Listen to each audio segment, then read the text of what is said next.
Football is back, and so are the deals at Electronic Express. Get an LG 75-inch 4K TV for only $699, or a Samsung laundry pair for $549 each. Electronic Express has huge savings in every department: computers, appliances, 4K TVs, smart home, furniture, mattresses, and more. Don't miss out on an HP Pavilion touchscreen laptop for just $649, or a Klipsch soundbar system for $199. Shop in-store or online and get up to 36 months free financing. Electronic Express. We make it happen. Finding great candidates to hire can be like, well, trying to find a needle in a haystack. Sure, you can post your job to some job board, but then all you can do is hope the right person comes along, which is why you should try ZipRecruiter for free at ZipRecruiter.com/radio.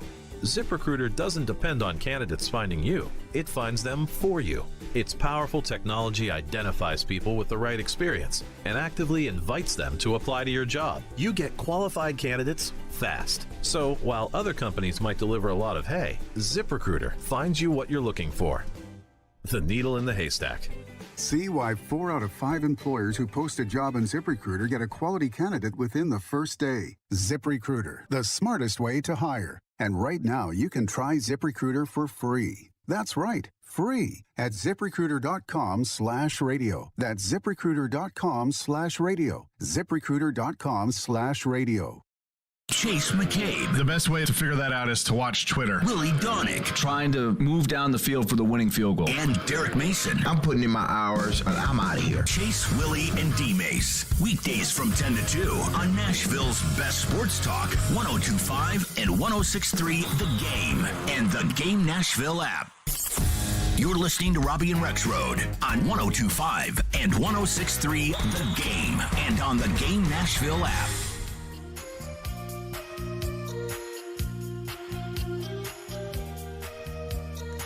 Welcome back in, Robby and Rexrode, 102.5, 106.3 The Game. Make sure you tune in for Nashville Sounds Baseball tonight at 5:35 on 94.9 The Fan. The Sounds take on the Louisville Bats, the AAA affiliate of the Cincinnati Reds. Sounds Baseball on 94.9 The Fan, presented by 312 Pizza and Farm Bureau Health Plans. We are taking your thoughts on the Colts, on all things NFL, on our text line, driven by WilsonCountyHyundai.com, 615-737-1025. Tough one yesterday for Indianapolis, 0-1-1 now on the season. David from Arkansas on the text line says, I thought Matt Ryan was the next coming of Peyton Manning for the Colts, LOL.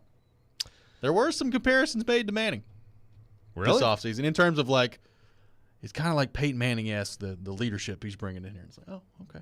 Oh, good Lord. Okay, yeah. We'll see how that goes. Yeah, well, that may have been a bit much. I'm going through. I'm continuing to read Zach's story here. First of all, I'm going to read a Frank Reich quote. One of the things I said to the guy, quote Frank Reich. One of the things I said to the guys in here, it doesn't make anybody feel any better, but I think I've been around long enough to know that as pathetic as that was today, where that is and where we need to be, the distance is not that far. It's not that far because we got the guys, the players, and the coaches to do it. By the way, Zach pointed out Jim Irsay has never fired a coach mid-season as an owner in 25 years. I think that could potentially be up for debate. Another point to make on this Colts offensive line, $42.2 million of the team's cap, which is the most in the league. 7 sacks and 18 hits on Matt Ryan in 2 games. I mean, at left tackle, Matt Pryor is bad. He's not. When you have a bad left tackle, and that's your performance for the highest paid offensive line in the league. Well, that also means we've been talking about Frank Reich. How about Chris Ballard? Yeah. I mean, this love affair with these two guys, it's unbelievable to me. We've never done anything. I mean, look, I have to admit that I love Chris Ballard because there is not a single NFL executive that I've encountered who's even close to him in terms of banging his head on the table and screaming and F-bombing at every play in the middle of a press box during a game. So I don't want him fired. Exactly. Like, actually, Michelle, this year when the Colts come here, because I think it's going to be like close to where you are in the press box, you get yourself as close to Chris Ballard as you can get. It's incredible. Oh, yeah, no, it's amazing. But other than that, that's like the best thing I can say about the guy right now. I mean, he's built what I think is a good roster. They're okay. But, man, let's not go sign a receiver. Yeah. I mean, and look, I get it. Michael Pittman was out yesterday. They're not winning that game if Michael Pittman's in there. They may score a touchdown. I don't know. But Michael Pittman was not a 24-point difference yesterday for the Colts. No. They got some problems. Yeah, like sometimes in a game like that, okay, maybe if it's like 7-all or something, yeah, the game can change. But no, I mean they had nothing going at all. They got a nice date with the Kansas City Chiefs coming up on Sunday too. My goodness. And then it's the Titans after that. Trevor Lawrence, by the way, who was bad last year, but you go back to the end of last season and this game, his last 2 games, 48 for 62, that's 77%. 458, 4 touchdowns, no picks, 116.6 rating. His rating against every other team, 71.2. Yeah. I'm just reading Zach's story. Colts killer, Trevor Lawrence out there. Ben from Cumberland City on the text line says, Colts fan, not a fan of Reich or picking up old quarterbacks. Good thing the South sucks and we can come back. Robby may be right about 8 losses, though. Thank you, Ben. Ben and I had a passionate discussion a few weeks ago about how there was no path to 8 losses for the Colts. I may have been generous with 9-8. We'll see what happens. Well, it would be 8-8-1. Oh, it would be. You're right. I only gave them 8 wins. If they were 8-8-1 and won the division, that would be something. That'd be sad. Jeff Fisher would nod in approval. Yes, he would. Some other interesting games around the league yesterday. By the way, the game of the day, I thought anyway, there's a couple to choose from, but Miami-Baltimore was awesome. 42-38 the final score. Tua with 469 yards passing and 6 touchdowns on the day. Lamar Jackson was great in that game. He's the first player in league history to throw a touchdown pass of more than 75 yards and rush for a touchdown of more than 75 yards in the same game. He had 318 yards passing, 3 touchdowns, over 119 yards rushing. At the end of the day, I tweeted this out yesterday, that combo of Tyreek Hill and Jalen Waddle going to be a problem for people as they move forward this year. Tyreek Hill, 11 catches, 190 yards, 2 touchdowns. Jalen Waddle, another 11 catches, 171 yards, and 2 touchdowns as well. He targeted Waddle 19 times and Hill 13 times. They're a problem for people. That's called smart. Yeah. Give the ball to your best players, Frank Reich, by the way. Tell you what, man, I am so here for all this stuff with Tua. I am so here for it. And I want some freezing cold takes. Yeah. I know it's early, but the guy, we saw him in college football. The guy can play. He can throw a football. He can be a good quarterback in the NFL. And I don't know that there's a scarier duo in the league right now. They're just so fast. Well, I tell you what, though. The Ravens, a couple times, how do you let Tyreek Hill get 20 yards behind you? Yeah. You know who the guy is. Yeah. It was, especially in the fourth quarter. What are you doing? What is happening?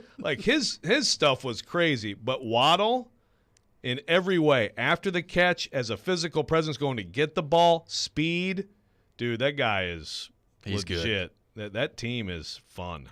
Well, and, you look down the rest of the roster, they didn't run the ball. They didn't even try to run the ball all that much yesterday because, at one point they're down 28-7 in this game, and they fight their way back in there. But, Mostert, 51 yards on the ground. Edmonds, they ran the ball decently when they actually decided to run it. But Tyreek Hill and Jalen Waddle, that's going to be the game plan. They're going to get them the ball a lot. And we talk about Mike McDaniel looking like a high school chemistry teacher out there on the sideline. He's taking down Belichick, and now he's taking down Lamar and the Ravens through 2 weeks. Looks pretty good. You have 4 2-0 teams in the league right now. Yeah. The Dolphins, the Chiefs, the Giants, and the Bucks. Yeah. Now, it could be the Bills. Could be. And it's going to be one of the Eagles or Vikings tonight, too. But if the Titans beat the Bills, there are going to be 2 undefeated teams left in the AFC after 2 weeks of football. It's pretty incredible. Great game. The NFL's dream. Yeah, no question about it. So the Jets come back and win 31-30 yesterday. Joe Flacco takes down the Cleveland Browns. Cleveland's up by 2 scores late in the game. Nick Chubb goes in instead of sliding, and everybody's making a big deal out of that. But then they allow a touchdown. The onside kick recovered by New York, and Joe Cool leads them right down the field. It was like one of those 99.9% things, which according to I was listening to a radio program this morning which according to them was it was like the highest probability before a loss since the year 2000, also the Cleveland Browns. And let me tell you something. All you Cleveland Browns dirtball fans who have like these like fake massage tables at your tailgates, eat that one, man. That's what you get. Eat that one. Joe Flacco, 18-3 against the Browns. Incredible. Well, we talked about it the other day. Joe Flacco threw the ball 59 times in their first game. He threw it 44 yesterday. They're just go out there and chuck it, man. Just wing it around. Start slinging that thing around with Joe Flacco out there. Lions take down the Commanders yesterday, so your disrespect will not be tolerated. The Lions at 1-1. They suck. Just want to point out they've scored 35 points in week 1, 36 points in week 2. Elite offense. Elite. Jared Goff. Maybe it's time for you to recognize the greatness of Jared Goff, huh? Well, maybe so. A mighty team that will not yield. Thank you. He did throw 4 touchdowns yesterday. He did. St. Brown is pretty good. St. Brown is... DeAndre Swift is good, too, by the way. Yeah. He's a good player. Well, it's a lot of good players you're listing off on the Detroit Lions. Hey, if you're crappy all the time, you're going to get some good players. That is true. You will find that's how the league works. Even you can't screw that up every year, Lions. What did Aiden Hutchinson have? 3 sacks yesterday? He did. Yeah. Looking pretty good out there. Just saying. By the way, I watched way too much of the Patriots and Steelers yesterday. It was just brutal football. I tried not to watch that. Terrible. I turned to that, and then I was like, this hurts my eyes. So bad. But the Patriots win 17-14. Mac Jones, he's all right. Watching Mitch Trubisky play football again, I was just like, yeah. Probably just need to put Kenny Pickett in there. It's not going to be long. So much for that plus 2.5. I was so mad. I didn't know that at one point in the game, I wondered if anybody was going to get to 2.5 total. Like if they were going to score any points whatsoever. That was the over-under. Yeah, but eventually they did, and the Patriots take down the Steelers on the road. Rams win 31-27 against the Falcons, so more people going to be burying the Falcons this week, as Arthur Smith points out, but not great for the Falcons. It was 28-3. It was 28-3. They got a fumble from Cooper Kupp, and it was like, oh my gosh, they're going to flip. They're going to finally bury 28-3 by beating the Super Bowl champs. But then I will say I'm Mariota's pick, and you disagree with me because you're a Mariota hater. Hey, man, that ball was catchable in the end zone. He threw into triple coverage. But he threw it to his receiver's hands, and he got picked behind his receiver. I understand, but he threw into triple coverage. Okay, well, not somebody else? It's at the end of a game. Okay. The guy was open. He was in the end zone, and the guy behind him picked it off. I don't blame Marcus. 0-2. Yeah. Actually, they're not very good. They're not very good. I mean, I suppose they sort of answered because at first it was just looking like an ugly blowout. Oh, yeah. What did Mariota end up? 17-26, 196, 2-2. But I tell you what, one guy on that team who is going to be good, Drake London's going to be good. Yeah, he's going to be pretty Drake London's going to be good. By the way, Cincinnati now 0-2. They get taken down by Cooper Rush and the Dallas Cowboys yesterday. So not a great start for Joe Burrow and the defending AFC champions. And their offensive line, it's brutal. Not at all better? No. Doesn't look like it. I think some of them are also a case of like, hey man, you got to get rid of the ball. Like you got to throw the football. But he got crushed a few times yesterday. And the next opponent for the Titans after tonight, the Raiders fall to 0-2 as well. 29-23 the final score. The end of that game was crazy. Insane loss. It was an insane loss by them. And, Hunter Renfrow fumbles the ball. They pick it up. I forget the guy's name who was returning it. Byron Murphy Jr. was who was returning it. He came about a centimeter away from dropping the ball too early before he got to the goal line. Oh, man. That would have been so close. But so it's right behind you on the screen. The number one play was Kyler Murray's 2-point play to make it 23-15. Yeah. Where it was like a 47-second play where he finally ran it in. Well, I said yesterday it was like he was, it was like Call of Duty. He just got kind of like a snipe right in there. It's good stuff. Great stuff from Kyler Murray.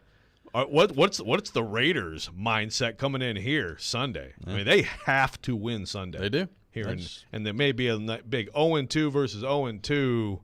Don't lose to get to 0-3. I just want to point out, Devontae Adams, 2 catches, 12 yards. Sometimes you reap what you sow. I feel like you maybe enjoy that. Love that a little bit, Rob. Turns out that maybe Derek Carr's not Aaron Rodgers. Maybe it's not Hall of Famer. It's a Hall of Famer. 615-737-1025. 615-737-1025. Coming up next, we'll look ahead to the Titans and the Bills coming up tonight on Monday Night Football. Can the Titans win this game? If so, what is the path? We'll take your thoughts on our text line, 615-737-1025. This is Robby and Rexrode, 102.5-106.3, The Game. You love the game. The door's on the board. Right, Ray Soundswell. We live the game. Going up against that defense, he can make some plays and take that next step. We got pass rushers. Checkered flag in the air. Awesome game 7. What a stop made by Houston Sarah. The Game. Nashville's best sports talk, 102.5 and 106.3 The Game, and the Game Nashville app. ElectronicExpress.com. We make it happen. As a roofer, every second counts. Late deliveries and incomplete orders cost me time and money. That's why I partner with Beacon. Beacon's unique network of branches work together to get me what I need when I need it. Every branch working together. With Beacon, I know my supplies will be delivered on time and complete. Homeowners rely on me, so I rely on Beacon, because I never stop building, and neither do they. Go to BECN.com to get started building with Beacon. Beacon, always building. Hey football fans, Patrick Mahomes here, and I'm here to tell you that with NFL Sunday Ticket only on DirecTV, you can watch your favorite team no matter where you live. Because NFL Sunday Ticket gives you every live out-of-market game every Sunday afternoon. So switch to DirecTV and learn how to get the 2022 NFL Sunday Ticket season included at no extra cost. Call 1-800-DirecTV. With choice package and above, 24-month agreement required. Call for details. Hey, it's Chase McCabe, and every season is screwball season in my house. No matter the time of year, that rich, smooth taste just hits the spot. Y'all know Screwball. It's made with real whiskey, peanuts, and peanut butter, and it's just flat out delicious. It's my favorite. However you take it, as a shot, in an espresso martini, or a peanut butter old-fashioned, make it a Screwball peanut butter whiskey. Enjoy responsibly. Copyright 2022 Screwball Spirits, LLC, San Diego, California. Whiskey with natural flavors, 35% alcohol by volume. Men, are you asking yourself questions like, why am I gaining fat? Why is my energy or sex drive down and maybe haven't been getting the exercise you need? If you want to get back to the man you used to be but just don't have that youthful energy, that edge you once had, you very well might have low testosterone. Low T causes all kinds of issues, from a reduced libido, lower drive, and bad sleep patterns to problems with muscle gain, bone density, and more. It may even contribute to erectile dysfunction, and if this sounds like you, it's probably time to get treated for your low T. At the Tennessee Men's Clinic, we've treated thousands of men for low T. We've seen them put on muscle, add to their energy, improve their sex lives, get better sleep, and just feel better. Plus, if you're like most men, you'll see results in only a few weeks. So make an appointment today and experience how testosterone therapy can truly change your life. Your initial appointment is only $99 with results in minutes. Call today, 615-208-9090, or go to TennesseeMen'sClinic.com. Visit our website to learn more, including side effects, treatments, extra, results vary. I'll second guest dinners with friends because they can be interrupted by diarrhea, gas, bloating, stomach pain, or oily stools. It turns out I have EPI, or exocrine pancreatic insufficiency, which means I'm missing the enzymes needed to digest food. My doctor prescribed Creon, pancrelipase, an oral prescription medication that replaces pancreatic digestive enzymes. Creon treats EPI due to cystic fibrosis, chronic pancreatitis, pancreatectomy, or other conditions. Creon may increase your chance of fibrosing colonopathy, a rare bowel disorder. Tell your doctor if you have a history of intestinal blockage or scarring or thickening of your bowel wall. If you're allergic to pork, or if you have gout, kidney problems, or worsening of painful swollen joints. Call your doctor if you have any unusual or severe gastrointestinal symptoms or allergic reactions. Take Creon as directed by your doctor and always with food. Do not chew capsules, as this may cause mouth irritation. Other side effects may include blood sugar changes, gas, dizziness, sore throat, and cough. These are not all the side effects of Creon. Creon is the #1 prescribed EPI treatment. Ask your doctor about Creon for EPI and visit creoninfo.com or call 800-633-9110 to learn more. That's CREONinfo.com. From the Hillside Medical Game Studios, WPRT-FM Pegram, WPUC HD2 Laverne. Robby and Rexrode, Chase, Willie, and D-Mace. Still in company. Nashville's best sports talk, 102.5 and 106.3. Terang, it's a high fly ball. We got pass rushers. Awesome game 7. Checkered flag in the air. The Game. A Cromwell Media Station. Mixing sports and a little bit of fun. This is fun! On your morning drive. This is Robby and Rexrode. With Robbie Stanley and Joe Rexrode on Nashville's best sports talk, 102.5 and 106.3 The Game, and on the Game Nashville app. Ladies and gentlemen, it's showtime. Hour number 2, Robby and Rexrode, 102.5, 106.3 The Game. Robby Stanley alongside Joe Rexrode. Michelle Knezovic here with you on this Monday morning in Nashville, Tennessee. We'll have Corey Curtis from News 2 coming up at 8 o'clock. We'll get his thoughts on a wild weekend of NFL football. Look ahead to the Titans and Bills coming up tonight as well. And Joe, speaking of the Titans and Bills, not great news from the Titans on Friday after our show. Christian Fulton and Dontrell Hilliard both listed as out in this game. From Mike Vrabel with hamstring injuries. We talked about it last week. Once you start dealing with hamstrings, that's a tough spot to be in, and sometimes that could linger, can take some time. And no Christian Fulton, no Dontrell Hilliard tonight. Kyle Phillips questionable for tonight's game, but particularly with Fulton, that is a big loss in tonight's game against the Bills. Yeah, no question. And it's this is going to be a big one for Caleb Farley. Because I think now you have to go with Caleb Farley, Roger McCreary on the outside. And, I suppose, Chris Jackson has been activated. You could move some things around potentially. But I think that's what it's going to be. And probably Ugo in the slot. And if he plays well, then we have to absolutely be held to account on pronouncing his name correctly. But Caleb Farley, big night for him. I think the Titans are okay going to Hassan Haskins in place of Hilliard. Although, look, Hilliard's a really good player. I think Hilliard's going to be a big part of the offense this year, and that is a significant loss. But Fulton is a tough one. And Kyle Phillips is the guy to watch as a questionable designation tonight. Shoulder has expressed some optimism about playing. You don't want to get that guy just battered and have to miss weeks at a time this year, as important as he demonstrated he will be for this offense. But at the same time, boy, could you really use what he brings tonight if he can go.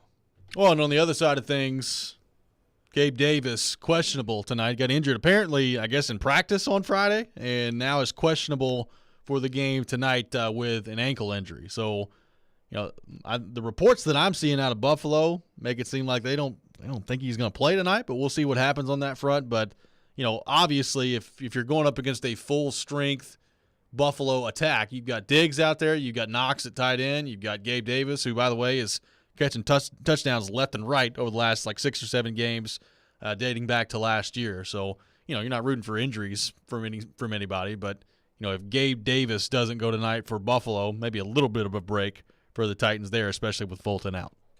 Yeah. I mean, they'll figure it out probably if they don't have him. Yeah. But no, he's up. I mean, he's a big time playmaker, so that would be a break for the Titans. It doesn't take long in this league. I mean, we haven't even talked about the fact that Trey Lance, by the way, done for the season, which is brutal, and also makes that Jimmy G signing kind of a big deal for them. Yes, it does. No question about it. So I'm looking at this game tonight, and you brought up how big it is for Farley.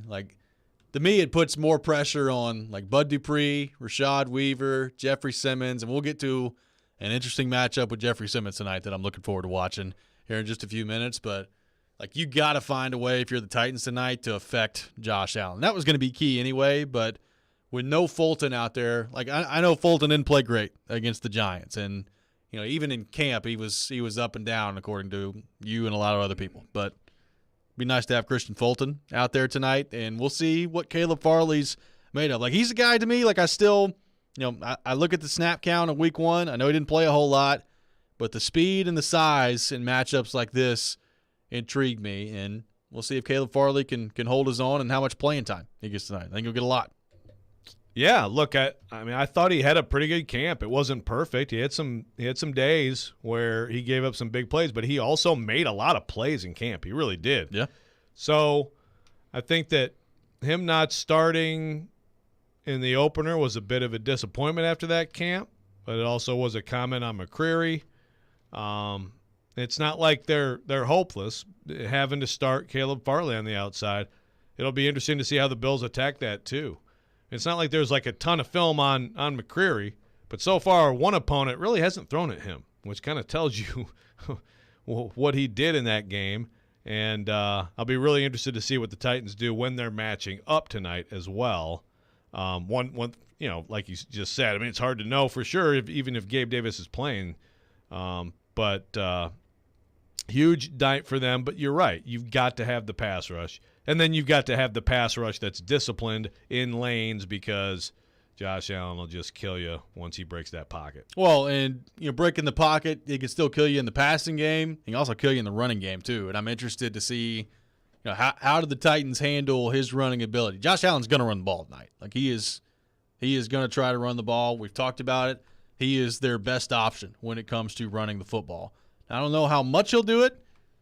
At some point, like if you're Sean McDermott, do you not have a conversation with him like, hey, stop lowering your shoulder into everybody that you try to go make contact with out there? I'm interested to see how that progresses as the season goes on. But if you're the Titans, how do you slow down him in the running game tonight as well? A lot of different threats that Josh Allen brings to the table.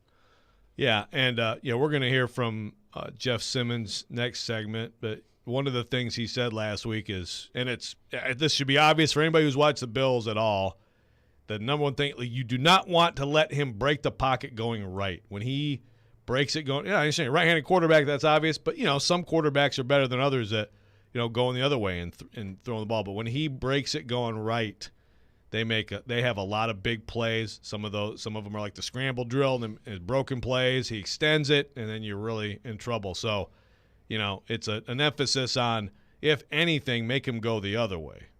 But then again, no matter what way he goes, he finds a way often to turn a sack into like a 6-yard gain, and it's so frustrating for defenses. Yep, going to be a big challenge for the Titans offense tonight as well. We'll see, how healthy Buffalo is and ready to go up front, especially if, Ed Oliver's been limited this week. We'll see what happens on that front. But can Derrick Henry run the football with some effectiveness tonight? And can they make some big plays in the passing game? We've talked about it, all week last week leading up to this game. Not much from Robert Woods, not much from Nick Westbrook-Ikhine. Can you make explosive plays down the field and score on a Buffalo defense that was really, really good in their first game? Big challenge for the offensive line. A lot of challenging matchups tonight for the Titans on both sides of the ball. No question about it. By the way, the line has moved to was 9.5, now up to 10 on the FanDuel Sportsbook. Interesting. Austin from Clarksville. Josh Gordon time, all caps. A lot was made of Josh Gordon and the Titans video coming off the plane that Josh Gordon was on. Yeah, was on the trip. So we may see Josh Gordon's Titans debut tonight. Dial up a few plays for him. I mean, sure. Yeah. Throwing the ball if he's going to be active. That's right. See what you can get out of him. 615-737-1025, 615-737-1025. We'll continue to look ahead to the Titans and Bills, including a very intriguing matchup tonight on the line of scrimmage that we are very much looking forward to. That's coming up next. This is Robby and Rexrode, 102.5, 106.3, The Game. Every Wednesday at 2:45. Sanders for the touchdown, 48 yards. Former NFL wide receiver Chris Sanders joins Stillman and Company to give his thoughts on all things Titans and NFL. Fueled by Parman Energy, now hiring fuel drivers. Apply now at ParmanEnergy.com on 102.5 and 106.3 The Game and the Game Nashville app. Hi guys, it's Andrew with Hillside Medical Clinic. Is erectile dysfunction damaging your relationship? Are you sick of the pill and all the side effects? Well, welcome to the future. We have a major medical breakthrough.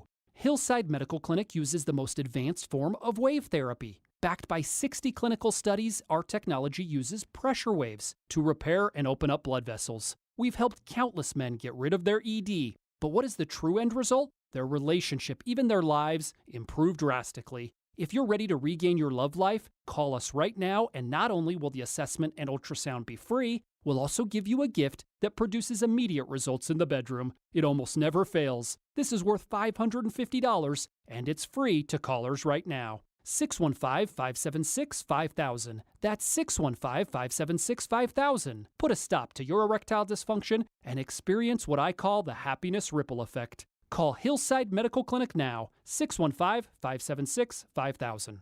The two most sought-after, most prestigious names in bridal jewelry come together for one epic event this weekend at Genesis Diamonds. Tacori and Baraggio, the world's premier designers, are showing off their entire collections. All the latest designs, many showcased for the first time ever, with up to $5,000 in savings. Everyone loves Tacori, meticulously crafted by master artisans in their California design studio. Discover the hidden details and exceptional quality that sets Tacori apart. There's always more than meets the eye with Tacori. Come explore the entire Tacori collection, including all new Tacori fine jewelry, earrings, bracelets, eternity bands, pendants, and more. If you're engagement ring shopping, this is a once-a-year event you can't miss. Other jewelers aren't even allowed to carry these iconic American-made brands. Also for this event, Genesis is showcasing an expanded selection of GIA-certified diamonds in all shapes and sizes. Come join us and take advantage of special incentives, zero-interest financing, and as much as $5,000 in savings. This Friday through Sunday, only at Genesis Diamonds, Green Hills and Cool Springs.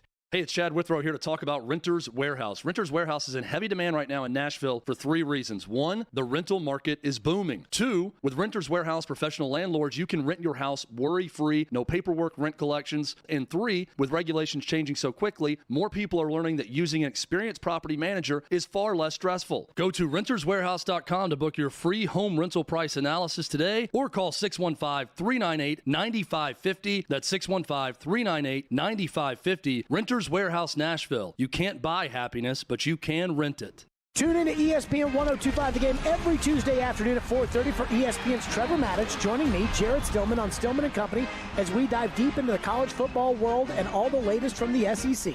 It's all brought to you by Houston Clinic Orthopedics, when experience matters. In today's economy, employers and employees should be working together to create safe, good-paying jobs with no unnecessary government overreach. Right to work does not belong in the state constitution. Tennesseans, this voting season, vote no on Amendment 1. Visit TennesseeWorkersAlliance.org, paid for by the Nashville Building Trades.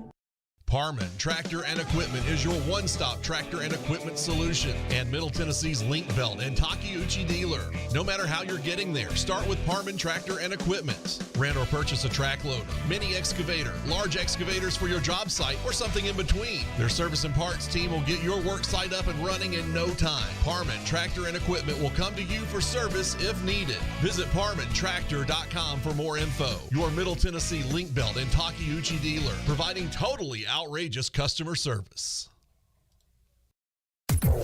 Well, you've got the whole world listening. What do you got to say? Never miss a moment of the show. Subscribe to the Robby and Rexrode podcast on iTunes, Spotify, and wherever you get your podcasts. We may now begin our day. You're listening to Robby and Rexrode on 102.5 and 106.3 The Game and on the Game Nashville app.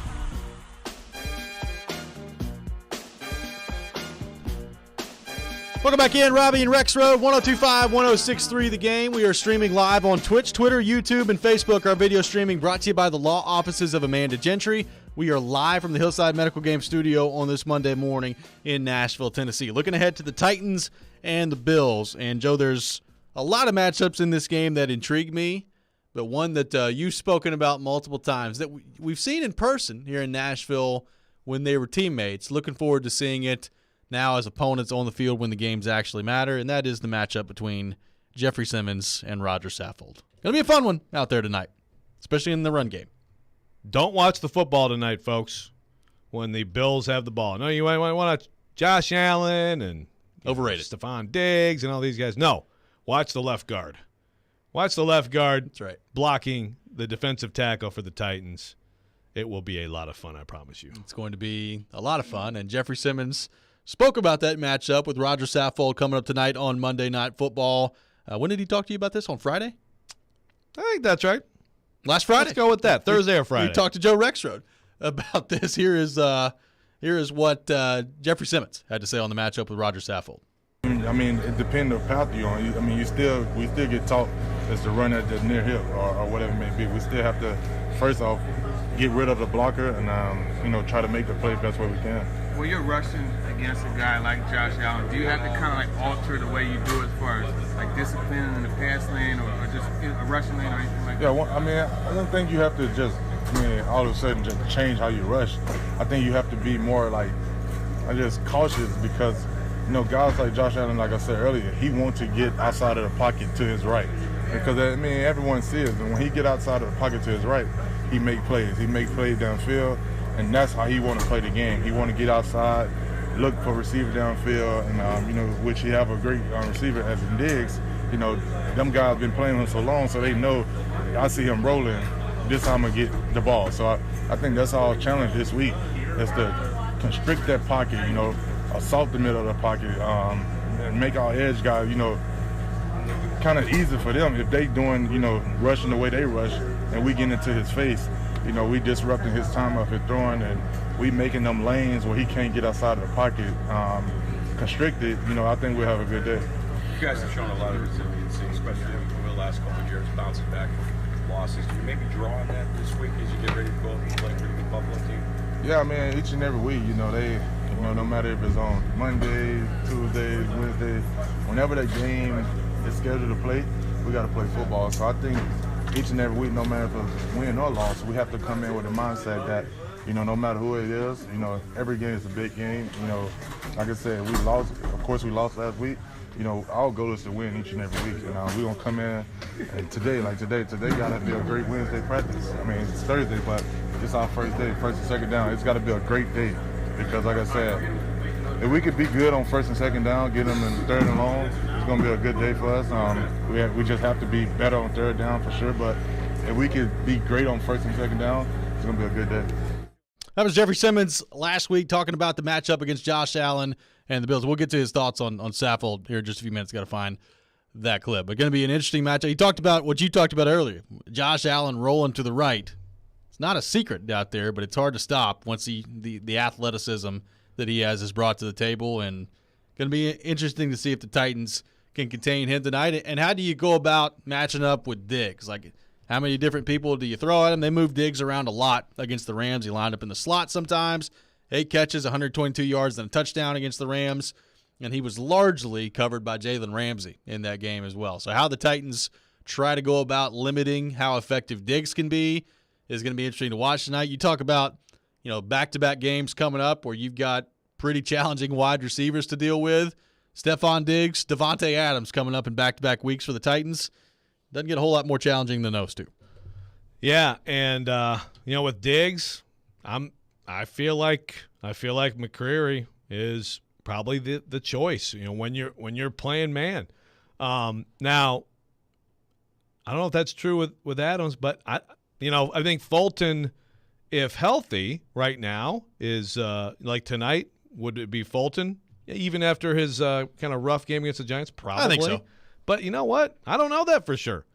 I don't know. I mean, McCreary is they like him a lot, and so far he's kind of he's backed up their confidence in him. So now with a guy like Devontae Adams, see, that's the thing. If you had a guy like Caleb Farley going and you felt good about him, to me physically, I feel like he would match up better with someone like a Devontae Adams next week. So I know this is big night for Caleb Farley just to kind of get some confidence and see if he can give you a good game and then not give up that big play, not bite. I just feel like sometimes he gets caught looking, and like Fulton did last week, and then gives up the big play. Let's go to the text line driven by WilsonCountyHyundai.com. Got a texter that says, hoping the Titans offense can maintain time of possession and keep that potent offense off the field and limit the Bills' possessions as well. I mean, I do think in some games that's more important than others.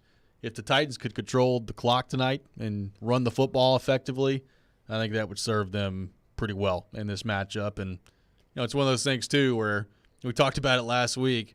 I think 3 out of the last 4 games, the Bills haven't punted, and I know 4 out of the last 6 they haven't punted. And Vrabel talked about that the other day. It's just incredible. 4 out of 6 games, they've not punted the football. Again, that's college football early season Power 5 team playing like low, Group of 5 or FCS teams type stuff. It doesn't happen in the NFL. It does not. But it has. It has happened quite frequently with the Buffalo Bills as of late. Here's what Jeffrey Simmons had to say last week on the matchup coming up with Roger Saffold this evening.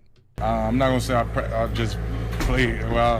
I'm going to say I play way harder than I practice. My mindset is, it's totally different on game day. So, he may got a couple of them on practice, but my mindset in the game, it's like every rep is my last rep. So that's how I'm thinking. I never know when it may be. So, when I attack the field Sunday, my job and my goal is to, win every rep against them.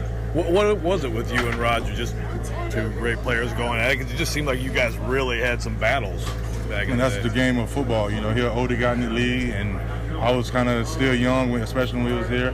So I think, he got me way better than because to be honest, we battle each and every day. So I would say props to him for helping me get to where I'm at today. And I'm sure he'll say the same. So I think just by having that at practice, it made kind of the game a little easier. So I appreciated the battles we had at practice. You saved a trick or two that he hasn't seen or maybe developed this year that will be new to him Monday night? We'll see. Each and every year I want to get better in my game. So, I'm sure he saw on film last game that I did, I kind of sprinkled a little bit something new in the game. But, I know what's worked against him while he was here. So I think it's like, why change? So my goal is this week, attack him the way I know that I can beat him and, not switching nothing up if I don't need. So that was Jeffrey Simmons on Roger Saffold. I like it. It's going to be a fun matchup tonight. That laughter, I think, by the way, was that I was interviewing Jeffrey Simmons and Danico Autry. I was standing in his space and he kept hitting my leg. Hey man, please go away. He just kept hitting my leg and I kept looking back, and then finally I'm like, I'm sorry, man. He's like, yeah, it's cool, man. You wanted his locker, Joe. We know. Yeah, I was in his personal space. It happens sometimes. It does, no question about it. But Jeffrey Simmons and Roger Saffold, that was a very nice things that Jeffrey Simmons said about Roger Saffold there, but he helped. He seems pretty I don't doubt it. Well, I don't doubt that he did help him get better. Those guys got mad at each other. Oh, yeah. A few times. Really mad at each other. And it's going to be fun tonight. Just that matchup. It's going to be a lot of fun tonight. Dave in Big Rock on the text line says, if the Bills do jump out to a good lead early, like 99% of the world is expecting, then we'll get to see what our full passing attack is going to look like. This is from Dave in Big Rock on the text line. I do wonder, if you fall down early tonight, how patient are you with the run? The Titans have been extraordinarily patient with the run when they've been behind in games before. Does that continue tonight? Interested to see what happens on that front. Hopefully, though, if you're the Titans, you don't get down in the game and you're able to control the ball that way. Also, maybe don't just come out and let them just take shots at Derrick Henry right away. I'm not saying you don't run the ball at all, but I really like a little bootleg action, little short passing, loosen things up a little bit. I always it's first feel and okay. Let's call our shot right now. Call your shot Monday edition. First play call of the night. It's 1st and 10 for the Titans. What's the play call? Derrick Henry run. Okay, all right. Someone asked. Let me get. Is it Austin? Yeah, Austin asked him, what about Takk McKinley? Titans signed Takk McKinley to the practice squad. Yep. So I don't know. It's this is a guy who obviously was a prominent pick and everything, first round pick, and this is what happens. It's a first round pick. He's been a guy who played 4 games in 20 and played 4 games last year in the league. He had 13 sacks in his first 2 years in the league with the Falcons, and he's had 7 sacks in the last 3 years. So, look, you never know. Sometimes a guy like that will show up, and then Vrabel can find a way for him to contribute. But to me, it's just a depth signing to the practice squad right now. We'll continue the conversation on the Titans, 615-737-1025. What is the roadmap to victory for the Titans tonight on the road in Buffalo? Joe Rexrode and I will discuss that coming up next. You're listening to Robby and Rexrode, 102.5, 106.3, The Game. Hey, Preds fans. Running across to make the save is Sarah. You can now hear Nashville's best sports talk. The backhand scores! And every Predators game on 106.3 FM. Oh, that was a thing of beauty. From downtown Nashville to Rutherford and Williamson counties. Duchesne with the overtime winner. Catch all the action on 102.5 and 106.3 The Game. Hey, football fans. Dak Prescott here. And I'm here to tell you that with NFL Sunday Ticket only on DirecTV, you can watch your favorite team no matter where you live. Because NFL Sunday Ticket gives you every live out-of-market game every Sunday afternoon. So switch to DirecTV and learn how to get the 2022 NFL Sunday Ticket season included at no extra cost. Call 1-800-DIRECTV. With choice package and above, 24-month agreement required. Call for details.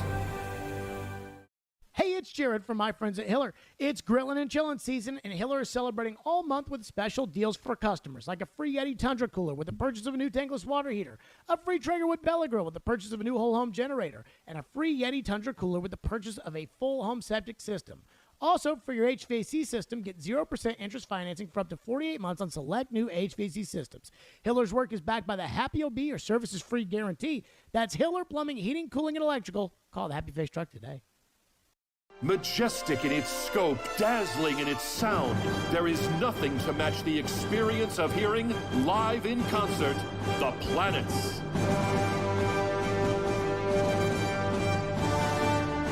Experience the ultimate trip through the galaxy. Hear The Planets as Giancarlo Guerrero and the Nashville Symphony perform Gustav Holst's sonic celestial showpiece.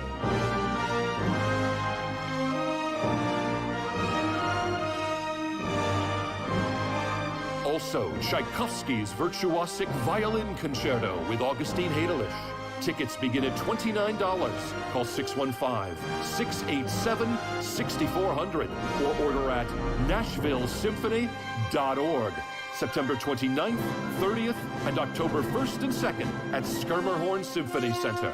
The Planets with the Nashville Symphony.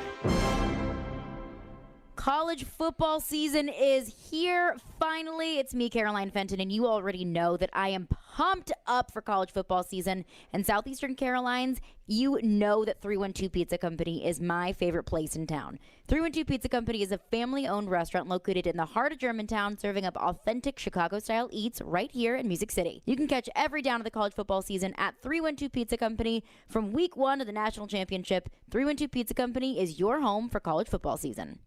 Hey everybody, Big Joe here for Apple Collision Centers. And you know I'm always on the go, but the distraction that an automobile accident causes could even slow my pace down to a stop. But my friend and CEO of Apple Collision Centers, Stan Harrison, has a plan to get you and I back on the road and fast. We at Apple Collision Centers know you deserve the best quality service. We always recommend original equipment parts, and we use only the best Sherwin-Williams finishes. 3 convenient locations, Hendersonville, Gallatin, and Oak Hickory. And you can always visit us online for your estimate needs at applecollisioncenters.com. Your home for Hit City is 94.9 The Fan. Your Nashville Sounds start a 6-game series tonight at the Louisville Bats. Swing and a miss, strike 3. Sounds win. Pre-game at 5:20. On your home for Sounds baseball, 94.9 The Fan and The Fan app. What's happening in Nashville? This is Scott Van Pelt. You're listening to Nashville's best sports talk, ESPN 102.5 The Game. Welcome back in, Robby and Rexrode, 102.5, 106.3 The Game. Robby Stanley, Joe Rexrode, Michelle Knezovic here with you on this Monday morning. The Rex Rant with Joe Rexrode coming up at 7:45. Corey Curtis from News 2 at 8 o'clock as well. Looking ahead to the Titans and Bills coming up tonight on Monday Night Football. Obviously, Joe, the Titans are heavy underdogs in this game. 10 points is the spread right now on the FanDuel Sportsbook. Pretty big line in the NFL. My question to you is, do the Titans have a roadmap to victory tonight in your mind? And if so, what is that roadmap? What are the keys to a win tonight for the Tennessee Titans as they go on the road to the Buffalo Bills? I feel like I'm pretty bad at the whole keys to victory thing. I mean, some weeks, you know, there are. That's why we're going to do a roadmap today. Yeah, okay. Yeah, I mean, it's win the turnover battle. You know, put that on your little roadmap there. Get touchdowns when you're in the red zone. Don't give up touchdowns when they're in the red zone.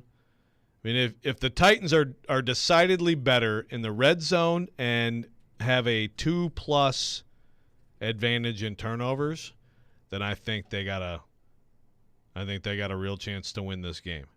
Not easy though. Not easy to do that.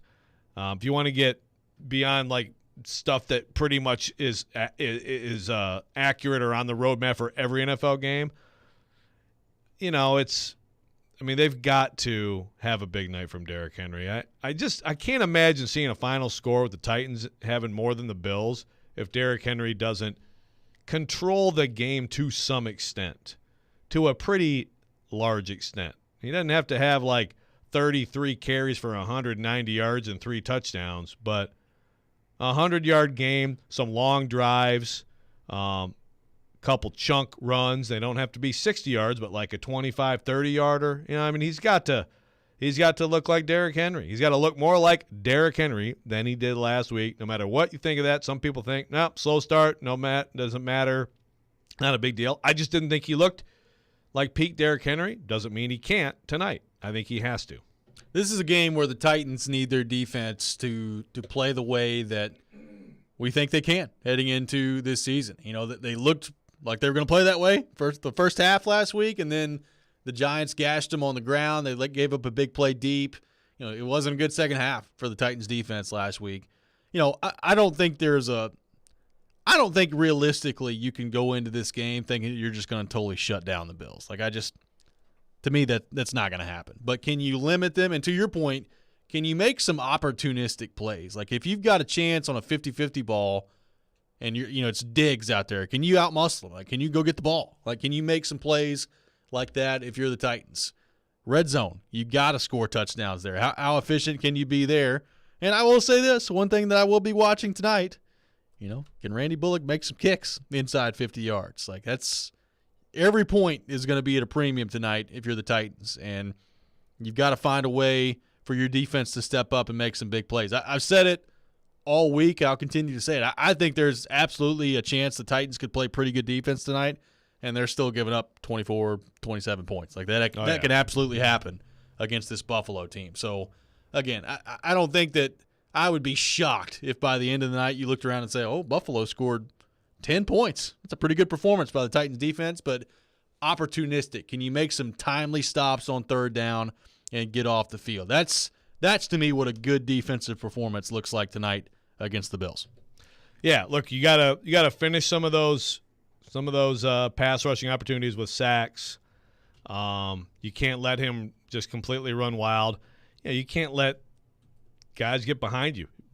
Davis playing or not, if he is playing, that guy gets behind people. They find a way to get him loose for big plays, and we know how good Stephon Diggs is. It's a cliche also, along with all my other cliches that are the keys to the victory. But you make them earn things, and here and there, Josh Allen will make a mistake. Maybe this year he won't. Maybe my 20-0 Bills are not going to make any mistakes. But Josh Allen, even as great as he's become as a quarterback, here and there he'll have one that just kind of, he goes nuclear loose on you here and there. Made a bad one last week. Yeah. Yeah, that's the thing. They had 3 freaking turnovers in the first half of a game that they still completely dominated, which is scary. It is. But that's what the Titans need to do that. I talked to Kevin Byard last week, too, just about does he feel like they have fooled him at times. And, he said, yeah, it's all about kind of disguised coverages, and they've had some success with that. Again, it's not like they've been shutting the Bills down. Well, 2 years ago, that was just such a weird game. But last year, it's not like they shut them down. They moved the ball up and down the field. They got key stops when they needed them, and they have forced them into some mistakes. Let's go to the text line, driven by WilsonCountyHyundai.com, 615-737-1025. Maddie on the text line says, have to convert third downs and have logical third down play calls as well. Paul on the text line says, called a shot, first offensive play, tight end sweep. There'll be a lot of Titans fans, I think, paying attention to Todd Downing and the play calling coming up tonight. There's a lot of Todd Downing talk, which I get. It's a big night for yes, thank you, Jacob. Score touchdowns, don't give up touchdowns. Tremendous insight. That's why I'm here for you, buddy. That's why you listen to this program. I'm here for this program. Does not pull any punches. We're the only show in town that's going to tell you stuff like that. But, yeah, the Todd Downing watch is obvious, right? The Todd Downing watch is obvious, and it is a big night. It's a big night for him, for sure. Can you keep that defense off balance? Can you be not as predictable as you were last week? Chuck says, notice you weren't saying this is a game where Tannehill has to make some big plays. They're going to stack the box. Unless Tannehill's hitting some deep throws, this may end up an embarrassing national game. Well, yeah, I think that they need to show the deep throw, too, more. I understand last week. 7 plays, 20-plus yards. Ooh, la, la. How exciting for the Titans. They need to, throw the ball down the field. And I think that Treylon Burks is your best your best candidate for something like that. But they need to figure out a way to, get a clean pocket on a play action shot and take it, and just make the Bills safeties think about it. They have great safeties, and those guys, just like every team, they are going to be wanting to cheat if the Titans can get it going a little bit, running the ball 22. No question about it, and I think it's important that Kyle Phillips is healthy and available tonight. He's questionable heading into this game with the shoulder. If he plays, how effective is he going to be? I don't know. 6 catches, 66 yards last week, but also the punt return game. If you can make Buffalo punt, which has been a challenge for a lot of teams lately, he's been dynamic in that. So if it's not going to be him, who's going to be returning punts for the Titans, and what does that look like? So, I think it's important that Kyle Phillips is out there and is available for the Titans. And one thing that I'm really interested to see in the passing game is Austin Hooper way more involved tonight than he was in week 1, or is he just kind of an afterthought out there again tonight? Because if that's the case, I'm starting to get pretty concerned about tight end. We're 2 weeks in. Things can change in a season, but I think it's important that the Titans get Austin Hooper involved in this game tonight. Yes, no doubt. And I think they will. I think that's going to end up looking like an aberration. If it's another night of him not being involved, I'm going to be scratching my head on that one. I was scratching my head last Sunday for sure. Like, gosh, it doesn't even look like he's really engaged in the game after what I thought was really good chemistry building. Well, look, Robert Woods and Tannehill had a lot of, I thought, really good chemistry built too. So Woods, Hooper, get those guys going, especially if Phillips is limited in any way or can't play. And then, I don't even know how they necessarily move people around. I think Westbrook-Akine probably would play the slot a fair amount in a 3-receiver set, would be my guess. Deep shot to Josh Gordon. Which would mean, there's that possibility. But it would probably mean that Treylon Burks gets more than 37% of the snaps tonight, which I think should happen I think he needs to regardless. Like you talked about it. He's not going to be perfect out there, and there may be some things that – maybe you don't feel totally comfortable with him doing yet, and I understand that. He's a rookie, all that stuff. But he's also, to me, your biggest threat at wide receiver in terms of making plays down the field. I think he's got to be out there. And there's a little bit of learning on the fly that I think is going to have to take place with him as they move forward here. And I think that starts tonight. Yeah. I'd like to see him over 50% of the snaps tonight. If you want to boil it down, individual things that would give them a chance to win. One of them would be like Treylon Burks has his coming out party and takes a 10-yard pass 60 yards, breaks a tackle, outruns people. Like that's the type of stuff they're going to need. And obviously that would be huge for them moving forward too. I got a text that says Bills have some rookie corners, should be able to take advantage of them. If the protection holds up, you might be able to make some plays against those guys. And we haven't talked a ton about that, but I guess it's not the scariest part of the Bills. The scariest part of the Bills is Josh Allen throwing the ball or just running around making plays. But right after that is what they did as a 4-man rush in the first game. Yeah. And the Titans' offensive line, we're really going to find out a lot about those guys tonight. And it looks like Taylor Lewan, all good on the injury front there too, so he'll be available and ready to go tonight. Coming up next, it's time for the Rex Rant with Joe Rexrode, his rant of the day, which you can catch every morning at 7:45. Here on the program. That's next. This is Robby and Rexrode, 102.5, 106.3, The Game. 2, 3, 4, look. High school football is here.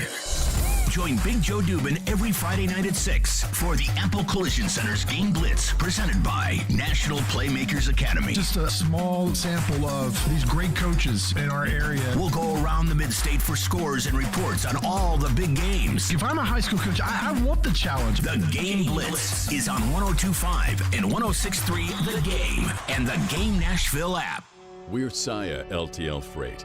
For nearly a century, our team has been committed to driving business forward.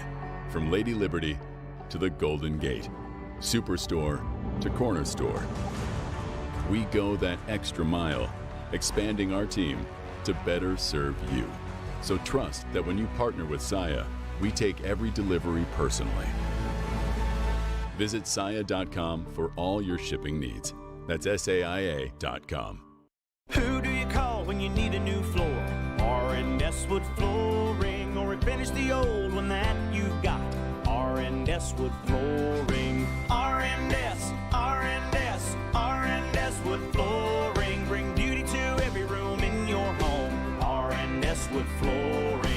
R&S Flooring is Nashville's leading flooring company for over 30 years. Say no to inflation and save big this summer at R&S Flooring. Save on all hardwoods, tile, carpet, and LVT flooring. Take advantage of our 12 months same as cash financing and don't make a payment until 2023. Simply go online at rnsflooring.com and schedule your free estimate today. No waiting, no hassles. It's that easy. Call 615-771-0084 today and schedule your free in-home estimate. Or visit us online at rnsflooring.com and start visualizing your new floors today. R&S Wood Flooring, R&S Wood Flooring, R&S Wood Flooring.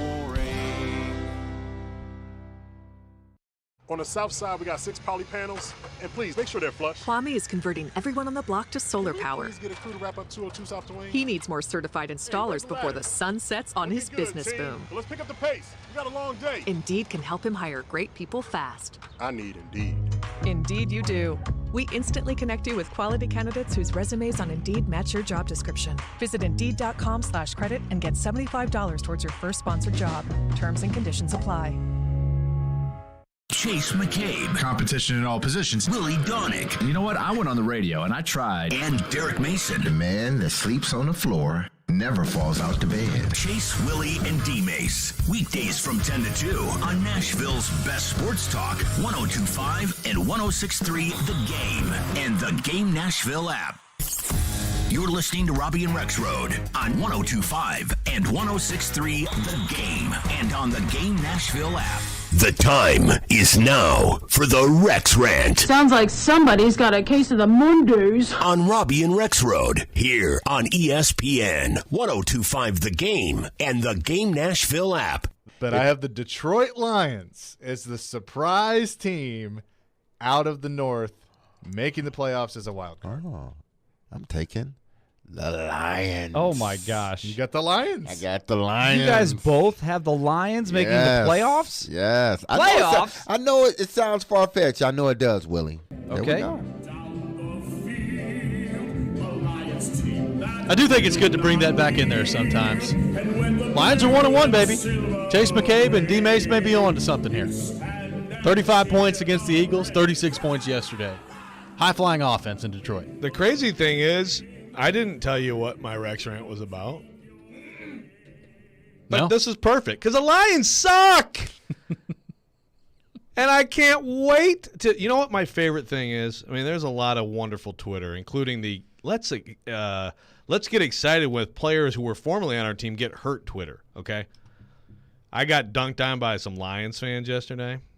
You deserve to. Including, so this guy told me that I was just like those Muppet guys in the balcony, okay? Talking about the Lions. Let me tell you something. Yeah, okay. So first of all, this is Travis Mulhauser, who's apparently an author, at Portis Lives. Is that Clinton Portis? I don't know, but he tweeted at me. He said Joe's biggest, and then he did say only, ?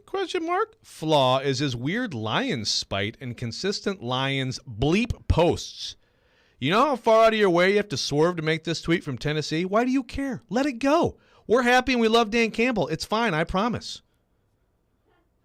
And I agree. And I said back to Travis, I have many flaws and will continue to indulge this one. Thank you. Because he was responding to my tweet as soon as first of all, Michelle's tweeting at me too. Everybody's tweeting Lions stuff at me, and then the Commanders come and turn 22-0 to 22-15. So I tweeted, Lions fans, just leave Ford Field now. You know how this will turn out. And the Lions won against the freaking Commanders. Let me tell you something, people.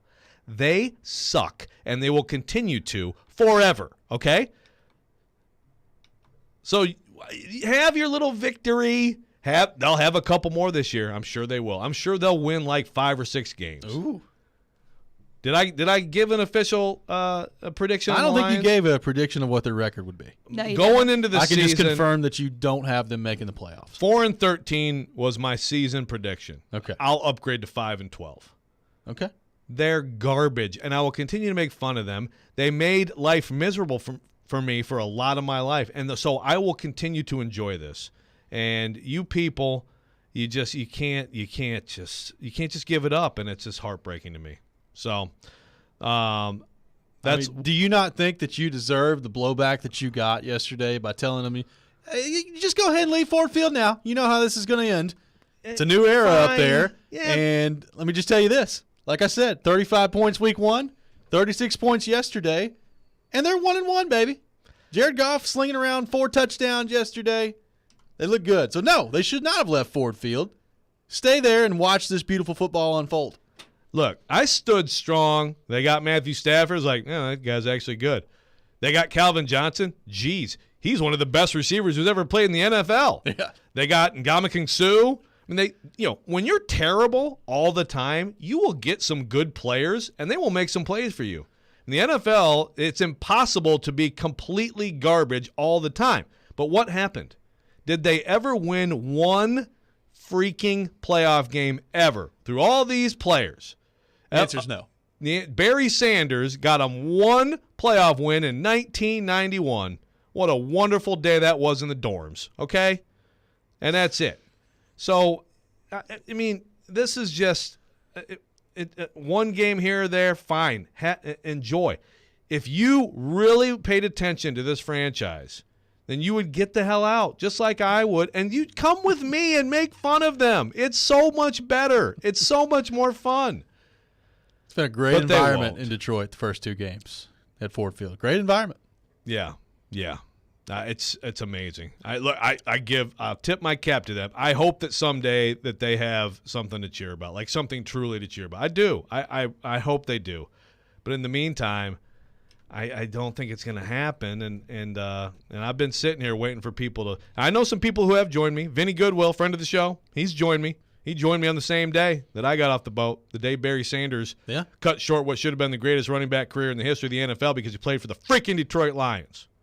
I'm just saying, they got the Vikings coming up on Sunday. They'll probably lose that game on the road. Loss. They got the Seahawks after that, and they're going to beat the Seahawks. The Seahawks are terrible. And then the Patriots. Take Geno. Let me just tell you this. The Patriots team that I've seen so far through 2 weeks, the Lions are going to beat them on the road. Loss. Oh, they're not going to go win in New They're going to go win They in are New not going to go win in New Did England. you watch the Patriots yesterday? They won at Pittsburgh. They're so bad. They're terrible. They won at Pittsburgh. They got a good D. They got a good defense. They got a good D. Now, I mean, I guess they got a good defense. They played against Mitch Trubisky yesterday. That's fair. Yeah, he was bad yesterday as well. Lions will lose that. I mean, you could probably end that sentence after just bad. He's bad every day. Bad all the time. I do want to. I had a sub rant here. Okay. A rant at myself. I deserve, because I have to call myself out here. Pearl Jam show Friday. Great show. Not my favorite set list, but great show. Great. It was a great show. They're really good. They're really good live. Eddie Vedder rocking the Walter Payton jersey, by the way. That was pretty sweet. Yeah. So went to a local pizza place afterward, and something happened. So essentially, we were like I think someone, like a friend of a friend, like their credit card didn't work. I don't know what happened, but anyway, like basically accused of like taking pizza that we didn't pay for. Oh, theft. And I was like, so I got really upset about it, and I was like here's the receipt, like I paid for it. What are you talking about? But I kind of yelled at the guy, and I feel bad because I absolutely hate people. As we've talked about, we've all had rants about this, who get mad at people who are just trying to do their job, and especially people who on Friday night in Nashville with, people who've been maybe a little overserved and things like that. That's fine. And, you're accusing me of theft. You better be damn sure, because if you're not, you're going to get it coming back. It wasn't like stop thief, I'm calling the cops, but it was like, wait a minute, you didn't pay for those, And I was like, yeah, we did. But anyway, I got mad, and I feel bad about it. And Joe stole pizza.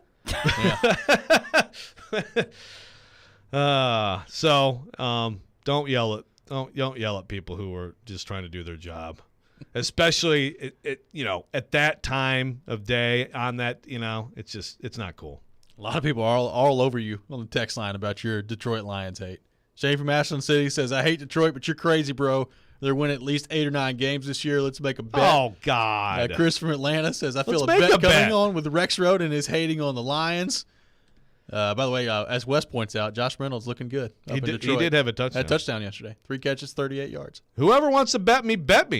Right now, I'm going to tell you right now, I'm going to set the over-under. I'll set the Lions over-under at 6.5. Okay? and I'll take the under. You want to bet me on the over on 6.5? Let's go.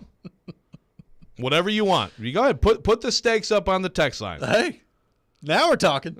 Heidi, get those little piggies out. Let's get a nice little pedicure. What do you think of this one? Chuck on the text line says, I think it might be easier to be a Lions fan than to be a Titans fan, with hope only to have that hope crushed every season. I'm still not over that 2000 playoff loss to the Ravens. So Chuck's saying, you look, man, if you're a Lions fan, it's an easy life. There's no hope. You're just there. Chuck, I hear you, buddy. Let me tell you something. Okay? I mean, as a parent, I have not been perfect, but I believe that I am on the exact right track. I have worked hard to convert children from Lions fandom to Titans fandom. And let me tell you, 3 years ago, the Tennessee Titans won 2 playoff games and got to the AFC Championship game. And you know what? They couldn't finish the deal, get to the Super Bowl. I get that. And I understand the 2000 heartbreak, and I understand last year and all that. I mean, every fan base, to be fair, has moments they can point to. 2 playoff wins 3 years ago. The Lions have one of those since the 1950s. But that's what he's saying, though. There's no hope. Great. So there's no heartbreak. You're just there. But they do have hope. That's the sad thing. I'm trying to help human beings live on the planet with happiness. And they do have hope, and it's just pathetic. Bet me, everybody, 6.5. Oh, they're starting to come in. John on the text line says, sipping on some haterade. Dan Campbell will be coming for your knees. You better watch out. Dan Campbell will get you. Well. You know, I did think about this yesterday. I've not seen like a mic'd up victory speech, but I wonder if like Dan Campbell has cut down the time on the victory speech. I mean, last year he went through like every play. Yeah. And that 3rd and 6. It's a great crossing pattern over the middle. Good job, Jared. Way to hit him over the middle there. Good stuff. Like, good gracious, man. You went up there to pick up the tee after the kick. I bet you hustled out there. Really good job. Oh, man. I mean, with a solid – okay, if you're so overconfident, why is over under 6.5? Their schedule is garbage. I mean, they do have some easy games. I think 6.5. Don't you think that's fair? All these people are talking about 8-9 wins. I gave you 6.5. Well, we just played audio to begin the segment of 2 people on our station that have picked them to make the playoffs. One over the Bucks, Chase McCabe. Over Tampa Bay. Who, by the way, is 2-0 and has Tom Brady. Okay, Joel from Woodbury. Joel from Woodbury says he'll take the bet if he wins. I wear a I Love Stillman shirt. Oh, please. Well, if you make the shirt, that's fine. But I want Jared's face on it too. During the Carson Wentz video, that face. Yeah, doing the pull-ups. I want a sweaty Jared face on the shirt. Yes. I will wear it and work out in it. This is why the text line is beautiful. 615-737-1025. This has been the Rex Rant with Joe Rexrode. You can check it out every day at 7:45 here on the program. We'll be joined by Corey Curtis from News 2 coming up next. We'll get his thoughts on the Titans as they look ahead to the Bills coming up tonight. Let me tell you about my friends at FanDuel Sportsbook. One of the things I love about betting on the NFL is that I'm always finding new players or game props that I like. And what's cool about FanDuel Sportsbook is you can combine these props with other bets from the same game to score an even bigger payout. It's perfect for tonight's game as well. The Titans and Bills tonight coming up on Monday Night Football. I like the Bills on the money line in this game, and I like Josh Allen over on passing yards as well. I just think that Bills offense right now is playing at a different level. But you take it any way you want to take it. Same game parlay was just one of the reasons I bet with FanDuel. They've got great live betting options. The app is easy to use, and you can make fast withdrawals as well. So there's no feeling like nailing a same game parlay bet. Lock in your bets today on FanDuel Sportsbook. If you're new to FanDuel Sportsbook, get $150 in free bets, win or lose with promo code ROB. Once again, that promo code is ROB. Make every moment more with FanDuel, official sportsbook of the NFL. Must be 21 or older and present in Tennessee. First online real money wager only. $10 first deposit required. Bonus issued is non-withdrawable free bets that expire 14 days after receipt. Restrictions apply. See terms at sportsbook.fanduel.com. Got a gambling problem? Call the Tennessee Red Line at 1-800-889-9789. Stuck at work without a radio? Wait a minute. Disastrous. I hate that. It's got to be there. That's okay. Download the Game Nashville app or go to thegamenashville.com and listen live. We are Nashville's best sports talk, 102.5 and 106.3. The Game. ElectronicExpress.com. We make it happen. As a roofer, every second counts. Late deliveries and incomplete orders cost me time and money. That's why I partner with Beacon. Beacon's unique network of branches work together to get me what I need when I need it. Every branch working together. With Beacon, I know my supplies will be delivered on time and complete. Homeowners rely on me, so I rely on Beacon because I never stop building, and neither do they. Go to BECN.com to get started building with Beacon. Beacon, always building. Hey, it's Hutton for the Low T Center. Guys, if you've noticed a lack of energy, motivation, and drive, it could be low T. Schedule your complete health assessment at Low T Center. They now offer the convenience of monitored self-injected home testosterone treatments for $155 a month cash pay or covered by most health insurance. If you don't live near a Low T Center or you just need the convenience of at-home treatment, Low T Center makes it easy to get started. Only your first 2 visits are in person. Go to lowtcenter.com now to book online. Low T Center, reinventing men's healthcare. The 2 most sought-after, most prestigious names in bridal jewelry come together for one epic event this weekend at Genesis Diamonds. Tacori and Baraggio, the world's premier designers, are showing off their entire collections. All the latest designs, many showcased for the first time ever, with up to $5,000 in savings. See the latest from Baraggio, handcrafted on 5th Avenue in New York by true artisans with unmatched attention to detail and the highest quality standards. Baraggio is the only ring that can be customized for every woman's specific desires. Come explore the entire Baraggio collection at Genesis. If you're engagement ring shopping, this is a once-a-year event you can't miss. Other jewelers aren't even allowed to carry these iconic American-made brands. Also for this event, Genesis is showcasing an expanded selection of GIA-certified diamonds in all shapes and sizes. Come join us and take advantage of special incentives, 0-interest financing, and as much as $5,000 in savings. This Friday through Sunday, only at Genesis Diamonds, Green Hills and Cool Springs. When Big Mobile charges you an arm and a leg, they're taking your money and your power.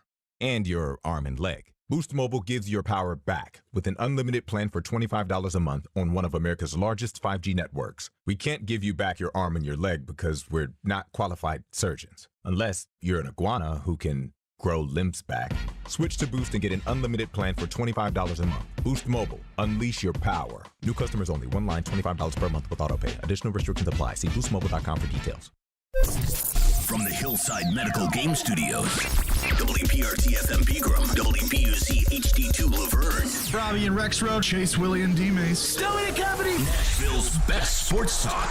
102.5 and 106.3. Terang, it's a high fly ball. We got pass rushers. Awesome game 7. Checkered flag in the air. The Game. A Cromwell Media Station. Mixing sports and a little bit of fun. This is fun! On your morning drive. This is Robby and Rexrode. With Robby Stanley and Joe Rexrode on Nashville's best sports talk. 102.5 and 106.3 The Game. And on the Game Nashville app. Ladies and gentlemen, it's showtime.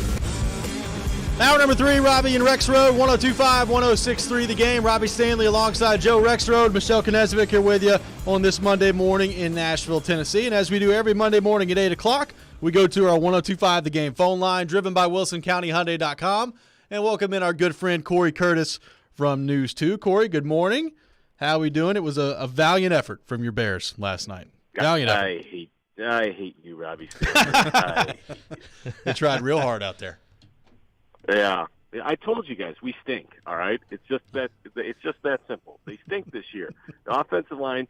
You know what? I was actually encouraged at how they ran the ball last night because I like David Montgomery. And I thought they ran the ball legitimately well. But I mean, the offensive line's just got to get a lot better in pass protection. You know, when you get the scrub that is Sammy Watkins make plays against you, it's just going to be a tough night. No question about that. Corey, speaking of not good. How about those Indianapolis Colts yesterday getting shut out 24-0 by the Jags? The kryptonite for the Colts is going down to Jacksonville. Man, they've looked awful the first 2 weeks. Awful. Well, you know, I mean, Matt Ryan was going to find the fountain of middle age this year, and you know, he's lead the Colts to the promised land because you know the moment you put on the horseshoe, it automatically elevates you to Peyton Andrew Luck status. We heard this about. Jacoby Brissett. We heard this about Phillip Rivers. We heard this about Carson Wentz. I'm missing some guys, but we've heard this about a lot of guys. I put up a poll yesterday asking who the Colts quarterback is going to be in 2023 because after they pull the plug on Matt Ryan when they go, 7-10 or whatever they're going to do this year. But good Lord, I know the commentary we're going to hear all week is this. Well, the AFC South is so bad, it's still the Colts division to win. Maybe. I mean, I think some people say that, but boy, I know coming straight out of Indy, there's a lot of more talk, big picture talk about like the coach and the GM and, a really ugly situation. Well, let me ask you, though. Did you hear what Frank Reich said after the game? Yeah, we talked about some of that, yeah. As pathetic as that was. I still believe, yes. Yeah. So, first of all, you think that this is you think this is a losing football team? I know right now they look terrible. The losing football team this season? I don't know. Look, you're never as bad as you are on your worst day and never as good as you are on your best. So do I think the Colts can come back and win some football games? Sure I do. But my point is simply this. The Colts are overrated every year by the national media because for some reason they still think Peyton and Andrew are there, and they're not. And the Titans are simply still the best coach team in the division, and that's what it comes down to. So let me follow up. Sorry, Robby. Go ahead. What do you think about the Jacksonville Jaguars? Oh. Well, look, I think Doug Peterson's done a decent job of putting some points on the board. They scored against the Commanders, but so did your Lions a lot. And you have to wait and see. I thought the numbers for Trevor Lawrence were a step forward yesterday. I think he only had 4 or 5 incompletions in the football game. But I think, getting the shutout is the shocker. But how much of the shutout is them and how much of it – what is it that the Colts do when they get to Duval? That's a great question. What is it that they're doing there that makes them completely unable to play football? They get some great golf courses in that area. I know that. I don't know what they do down there. Nice beach. But look, you play the games you've got, and the Jags have been in position to be 2-0. They're 1-1, and so we all knew that Doug Peterson was an adult running the organization, and so they would be better. And they've been fortunate. They've had 2 really winnable games to start the year with. You would say the Titans had a winnable game to start the year with, and they didn't get it done. The Jags didn't get it done week 1. The Texans didn't get it done week 1. The Colts didn't. Nobody in the division got it done week 1. So I think they've taken a step forward. I think ultimately talent is going to play out. And, we'll see how many games the Jags win. I don't know what their over and under this year was, probably 5 or 6 or something. And, they'll probably fall in that 5 to 7 range somewhere before it's over. Corey Curtis from News 2 on with us here on Robby and Rexrode. So, Corey, Monday Night Football tonight between the Titans and the Bills. What do you make of this matchup? And what is the roadmap to a victory tonight for a Titans team that is heavy underdogs heading into this game? There's a lot to that question, all right? Because, you take a lot out of last week and you take a lot out of the Bills. There's a lot that's got to happen.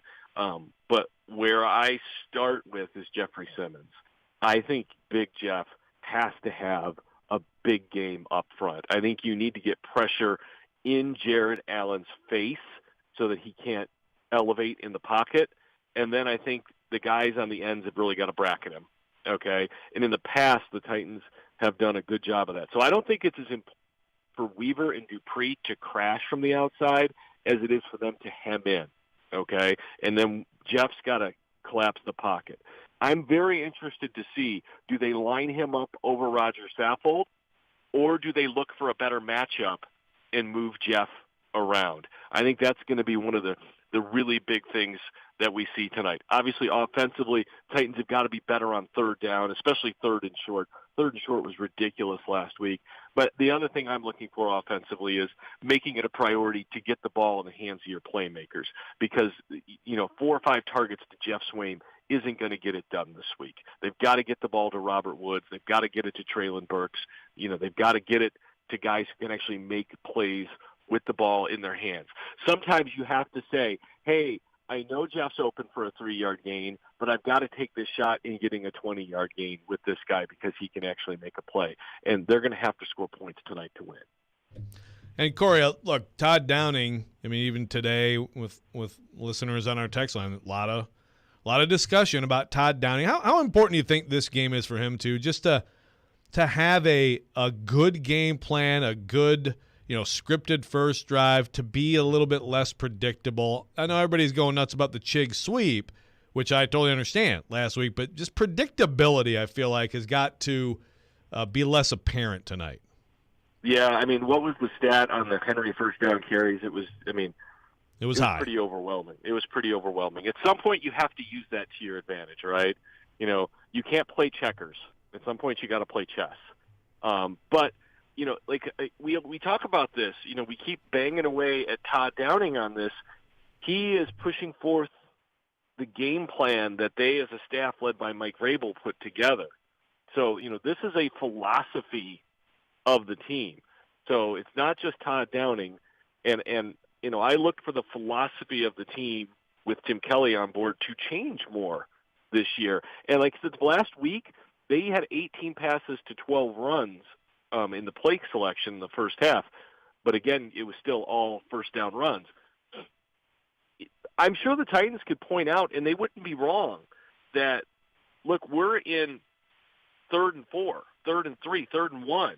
You know, we're in a position in all these downs. We just got to execute them. I can't remember who it is, so I can't give them credit. They said that the Titans, you know, don't need to be so married to 3rd and short. How about not even getting to 3rd down? And that's a thought. But, you know, you do need to eventually use your predictability to your advantage for some quick strikes. Corey, how big a loss is Christian Fulton for this game, and what are your expectations for Caleb Farley against a very challenging Buffalo offense tonight? Well, I think Fulton's hamstrings are reaching Julio Jones status. I mean, you know, he's had a lot of issues, and to me, you know, it's starting to get concerning. You know, when healthy, he's a good football player. And, you know, we've seen him match up against some really good ones. And Stephon Diggs is as good as anybody they're going to see. So this is a really tough matchup. You have to think that Josh Allen is going to go after him. And Roger McCreary. I mean, they got two young guys out there who, I mean, McCreary's played a lot of corner, you know, going back to Auburn, but Farley hasn't. I mean, he still has not played a lot of that position in his life. So he's going to get a baptism, you know, by fire in this one, you know, but he's a long, physical player, and I think he needs to use that to his strength. He may draw a couple of penalties, but I'd rather have a couple of penalties than a couple of 60-yard plays. Yeah, no doubt. I'm really interested, Corey, in terms of when the Titans are matching up. You know, of course, Gabe Davis, not sure about him, but I wonder if you know, it's just straight up McCreary on Diggs. And I feel like I mean, I tell you what, whenever a corner is completely unnoticed in a game, that says something to me. And there seems to be a lot of McCreary covering people so closely that they just don't even throw that way. Yeah, no, I mean, look, they love the kid. I mean, when the defensive coordinator calls out and says he's not a rookie when he's a rookie, that's, to me, about as big of a compliment as you can. And when the head coach doesn't play him in the preseason, I think that's an even bigger compliment. I mean, like, I think Roger McCreary he's a tough nugget, all right? I mean, he may not be the longest guy, but he's in your shorts. He's a steady tackler. He's strong, and he's a football player. And I think he's a wonderful match, you know, for this football team. And as you go into tonight, I'm not worried about Roger McCreary. That doesn't mean he's not going to give up some catches, but I'm not worried about Roger McCreary, and I'm not worried about the game being too much for him. Corey Curtis from News 2, our guest here on Robby and Rexrode, joins us every Monday morning at 8 o'clock. Corey, great stuff as always. Thanks for joining us. And, you know, Bears have the Texans and the Giants the next couple of weeks, maybe some winnable games. I'm just going to say congratulations to Joe Rexrode. Oh, yeah. Well, on the roar being restored? Yeah. Yeah. Hey, 6.5. I'm taking all bets that they're going to be under that. So if you'd like to jump in on that action, jump in. You know what? I'll take it. I'll take the 7. There we go. All right. There we go. We got a lot of dinners up. We're just we'll have dinners all around. Now we're talking. All right. Corey, appreciate you. All right, there you go. Corey Curtis, our guest here on Robby and Rexrode. We'll take your thoughts on the Titans and the Bills. 615-737-1025. 615-737-1025. Joe, you've got a message from OrderGreen.com. I do, because OrderGreen.com is the nation's #1 online shop for all things cannabis. Fantastic benefits for me, mentally, physically, friends of mine. a friend's mom who is struggling mightily, helping with pain and nausea. A lot of benefits. Wide selection of high-quality THC and CBD products at ordergreen.com. Edibles, gummies, vapes, flowers, you name it, they got it. And the team knows these products inside and out. You can know you're getting the highest of quality from reputable providers. We're talking nationwide same-day delivery right to your doorstep. And you save 25% off every shipment of gummies if you have a subscription. So use promo code JOE20, that's JOE20, and get 20% off your first purchase. Ordergreen.com. 185! Every team needs a quarterback. 185! Good! That's why we have Hasselbeck, bootleg, rollout, toss, touchdown! Tim. ESPN NFL analyst Tim Hasselbeck gives his expertise on all things NFL. How that team is built, I think there's a lot to like about them. Every Tuesday at noon, Tim with Chase, Willie, and D-Mace. Presented by Red Spirits and Wine in Bellevue and BetUS.com on 102.5 and 106.3 The Game and the Game Nashville app. Attention sports fans, your favorite sportsbook BetUS.com is back for our 29th year of football action. With the industry's biggest sign-up bonus of up to 200%, BetUS offers our members the opportunity to cash in on all your favorite leagues, including NFL, NBA, MLB, and more. We've also got hundreds of new casino games, including the coolest slots, and our live dealers are waiting for you at the tables. Sign up at BetUS.com or call 1-800-79-BET-US and get into the action. BetUS, where the game begins. Who do you call when you need a new floor? R&S Wood Flooring, or refinish the old one that you've got. R&S Wood Flooring. R&S, R&S, R&S Wood Flooring. Bring beauty to every room in your home. R&S Wood Flooring. R&S Flooring is Nashville's leading flooring company for over 30 years. Say no to inflation and save big this summer at R&S Flooring. Save on all hardwoods, tile, carpet, and LVT flooring. Take advantage of our 12 months same as cash financing and don't make a payment until 2023. Simply go online at rnsflooring.com and schedule your free estimate today. No waiting, no hassles. It's that easy. Call 615-771-0084 today and schedule your free in-home estimate. Or visit us online at rnsflooring.com and start visualizing your new floors today. R&S Wood Flooring. R&S Wood Flooring. R&S Wood Flooring. Get your game on at Social Furniture. Entertain in style and make your social experience more comfortable with new furniture. Everyone loves to socialize. That's why you need new furniture. Save big. Professional same-day delivery and installation. Finance interest-free. Get rewarded with social cash back. Buy $1,000, get $125 cash back. Buy $3,000, get $450 cash back on your Social Furniture gift card to spend on accessories, new TV, sports events, or anything you like. Huge selection in stock. Shop local. Shop social. It's on. It's happening.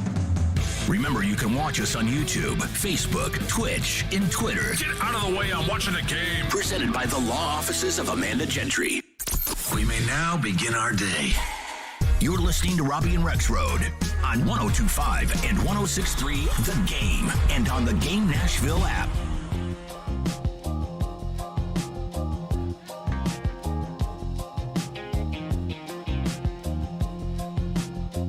Bavarian Beer House, Nashville's only authentic German beer hall, is a place full of fun, food, music, and most importantly, beer. You can enjoy traditional German bratwurst, schnitzel, giant pretzels, and more in an Oktoberfest-inspired space. Head to thegamenashville.com/deals now to get a $50 gift card for only $25 to Bavarian Beer House while supplies last. Welcome back in, Robby and Rexrode, 102.5, 106.3 The Game, streaming live on Twitch, Twitter, YouTube, and Facebook. Our video streaming brought to you by the law offices of Amanda J. Gentry. We are live from the Hillside Medical Game Studio on this Monday morning in Nashville, Tennessee.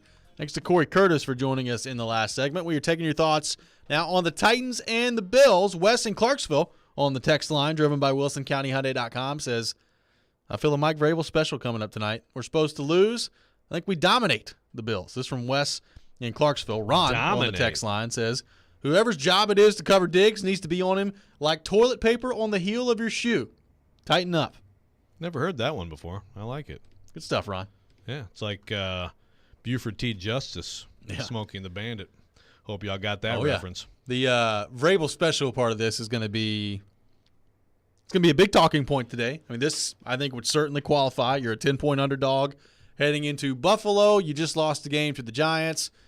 Your number one cornerback, I assume, as presently constructed. Although I guess you could make an argument maybe Roger McCreary is your number one cornerback, but your number one corner is out tonight. I think this qualifies as a Vrabel special if they're able to pull it off. This is going to be a challenging one to pull off, though, as we pointed out with the several different matchups that Buffalo just has. They got a lot of strength. They got a lot of depth to their team as well. But Titans pull this one off. This is up there with the Vrabel specials. It would be, and of course, it would then bring up. Well, the thing is, this schedule doesn't have a bunch of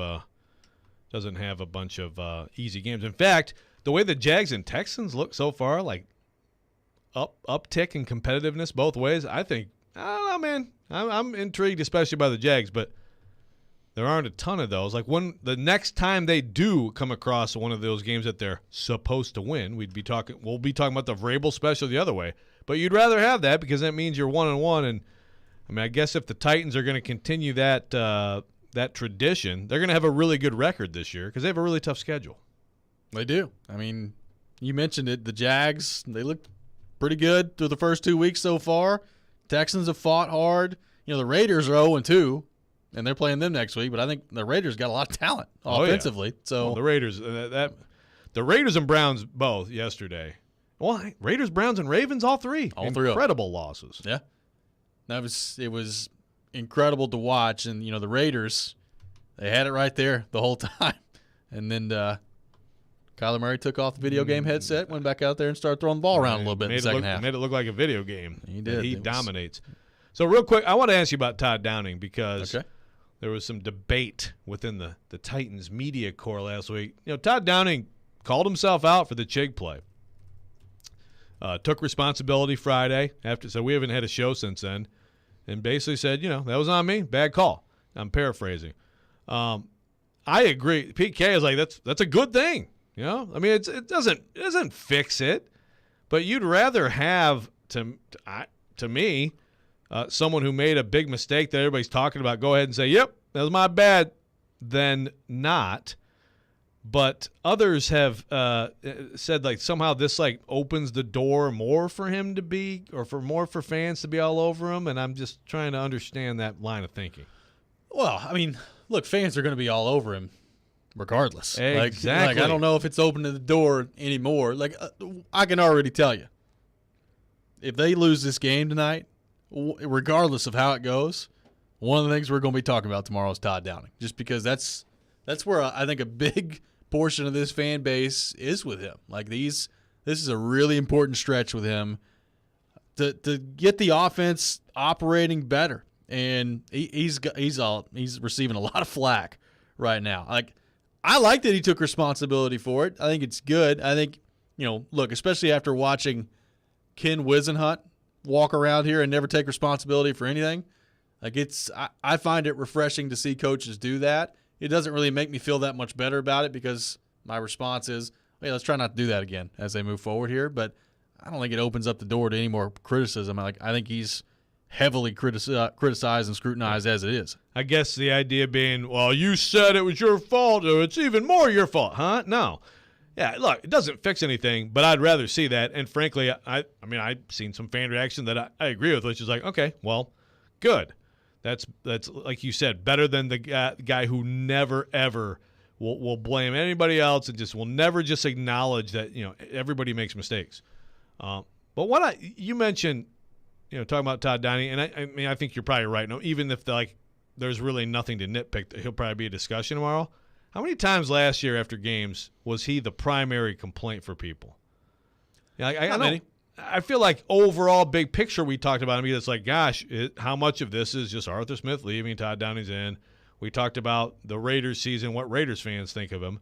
I just don't remember that many games last year where it was like, oh, God, this call or that call. I mean, there were some. But the problem is you have two straight games now. You have the Bengals game where, although Tannehill was absolutely the most to blame, Todd Downing had to share a lot of that, and then this last time out. But it's not like it's been this constant Todd Downing thing right? Unless it I'm hasn't been misremembering this. We talked about it. I remember talking about it after the Arizona game last year of, okay, well, how much of that was on Todd Downing? And that was, it was after Arthur Smith. That's the thing. And we talked about this the moment he got hired. And you're feeling some pretty big shoes coming in with Arthur Smith as offensive coordinator. So there's a lot of pressure on you that way. The pressure to me for him this year is totally different than it was a year ago because we all expected the offense to be top 5 offense in the league last year. And now I think there's pressure the other way because I'm looking around as it's currently constructed and saying, okay, what can you create out of this? Like, it's two different challenges to me. And, we're going to see how that happens tonight. Like, I am – the biggest criticism that I have of him that I think is warranted and that Titans fans, I think, have every right to be upset about is, like, the first down runs are ridiculous. Like, you can't have – the number was, I think, 79% that we talked about last week, where 1st and 15 and below, it's a first down run. Like, that can't happen. You can lean run. Obviously, if you got Derrick Henry on your team, you want to be a run-first team. But 80% is ridiculous. So that's something that's got to get fixed as they move forward. I think sometimes, and I think it's true in this case too, that people have gone a little bit overboard with the Todd Downing stuff. Like, he did make some good calls in that game too. So, that happens when you get to this stage of a discussion with an offensive coordinator. But the one thing that I think is very valid that they've got to get better on, and I'm interested to see if they do it tonight, like first downs, you can't just – everybody in the building can't know what you're about to do every time. Yeah, and look, I totally understand, okay, this is who we are. Let's establish it. Yeah, we're coming right at you. Yeah, we're running on first down. We know it too. Come deal with it. And then in the fourth quarter, you're going to hate dealing with it. I think that's the philosophy. Vrabel wears the run the damn ball shirt all the time. He believes in physical football, and so absolutely this is a Vrabel philosophical thing, but that doesn't mean that you always do it. And certainly you have to be unpredictable. You have to keep defenses off balance, and you have to have balance. And he knows that too. I think just a little bit more of mixing that up would help them. And that's going to be very much scrutinized tonight. The number of first down runs is going to be like a constantly tweeted thing. Be tweeted like play-by-play, like some of your favorite NFL beat writers. They were on some yesterday. My goodness, a lot of play-by-play going on in the league yesterday. There's a 3rd and 3. 4-yard catch. Specifically down south a little bit. There's a lot of play-by-play going on. Liam on the text line says, it was obviously an awful call, but then he compounds his error by talking to the media about it. Vrabel must be beside himself. What? It's coming from Liam Come the text on. line. He was asked about it, and he took responsibility. What, you think Vrabel's mad that he said, yeah, that was a bad call? No. It doesn't ultimately it doesn't really mean much either way, but I would prefer people to go ahead and say, "Yep, raise my hand. Yep, that's on me. Put it on me." I think that's good. It's like when the other way around of this is like when nobody wants to take the credit, everybody whatever that cliche is. Well, when nobody wants to take responsibility for blame, I think that's a bad thing. For a football team. So, no, there's nothing wrong with saying that was on me. I was just like, good for him. It doesn't take any heat off him and on a weekly basis doing that job. But I was impressed. 615-737-1025. Coming up next, we will get into a brutal performance for the Indianapolis Colts yesterday down in Jacksonville. Not pretty from Matt Ryan and company. That's coming up next. This is Robby and Rexrode, 102.5, 106.3, The Game. Hey, this is Matt Duchene, and this is Smashville. Drummond down the left side with Duchene. Duchene scores! Matt Duchene with the overtime winner. You're listening to the flagship of the Nashville Predators Radio Network, ESPN 102.5, The Game. The Knotfest Roadshow continues. Now, Nashville, it's your turn. Slipknot live. You've killed the Satan man! Plus special guests, Ice 9 Kills, and Crown the Empire. The Knotfest Roadshow. Rolling into Bridgestone Arena this Tuesday. Get tickets now at livenation.com. For more, hit knotfestroadshow.com.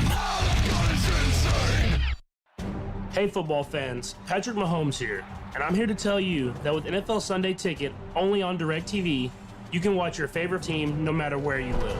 Because NFL Sunday Ticket gives you every live out-of-market game every Sunday afternoon.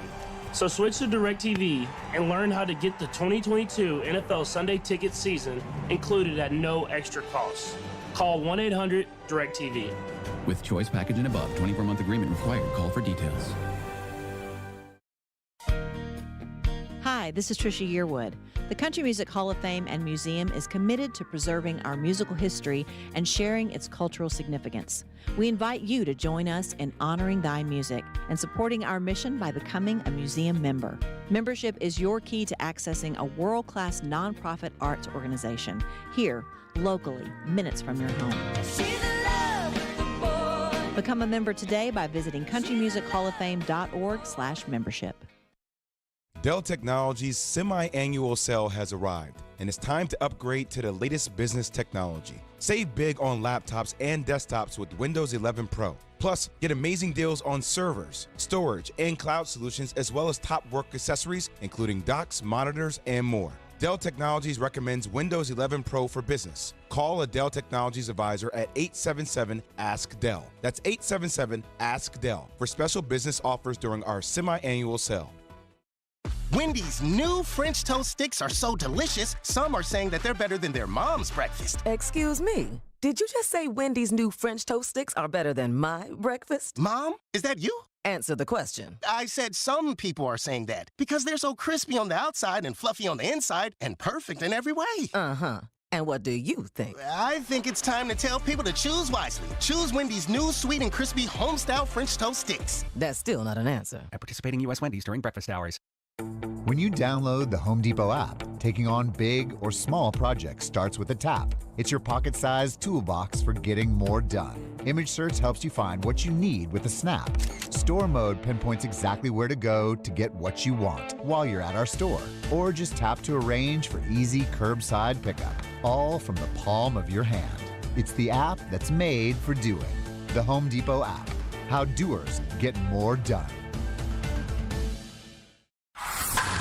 Your home for Hit City is 94.9 The Fan. Your Nashville Sounds start a 6-game series tonight at the Louisville Bats. Swing and a miss, strike 3. Sounds win. Pre-game at 5:20. On your home for Sounds baseball, 94.9 The Fan and The Fan app. Hey Nashville, this is David Poyle. You're listening to Nashville's best sports talk, 102.5 The Game.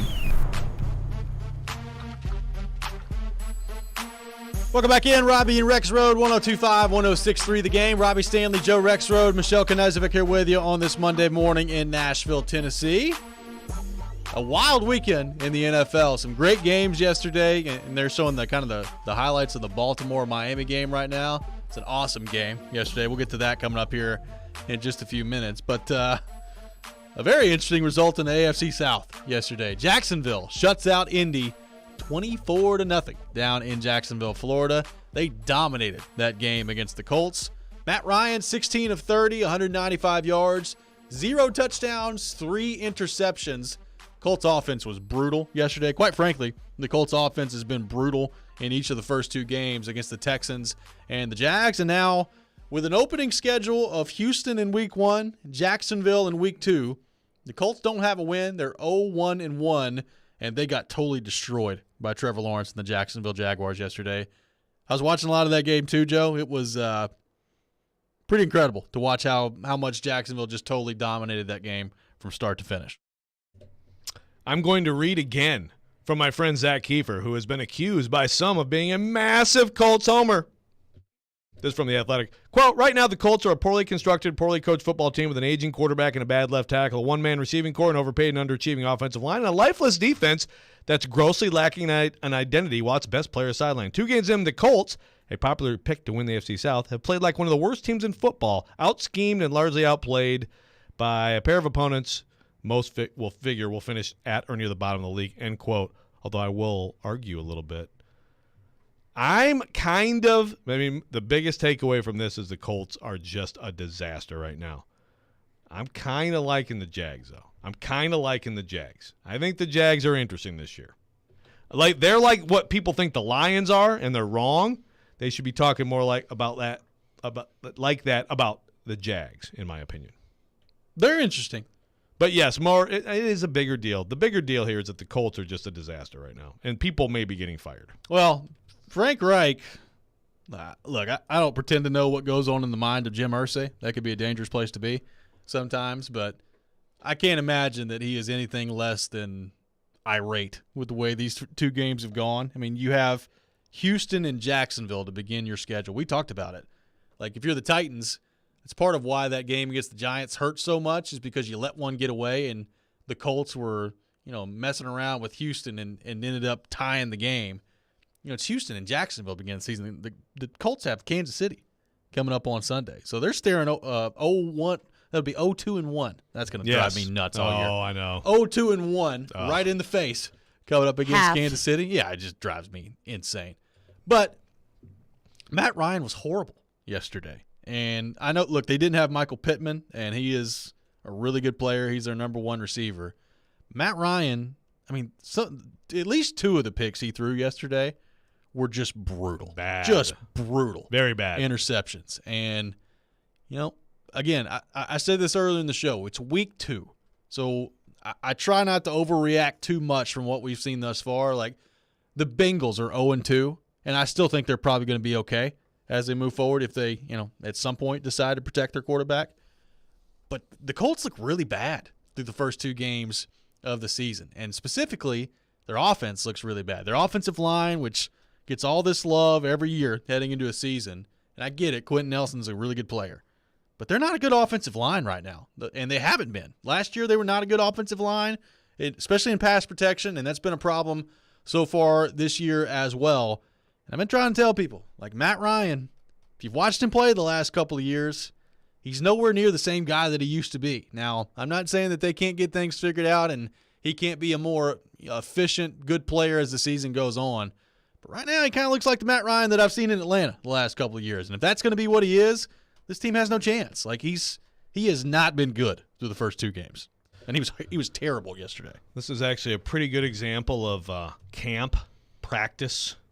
By the way, there's still the people on the text line talking about like preseason games, people playing the preseason games. This is my favorite thing in sports. But this is a little bit of – now some would say, well, no, this is an example of the homerish indie media.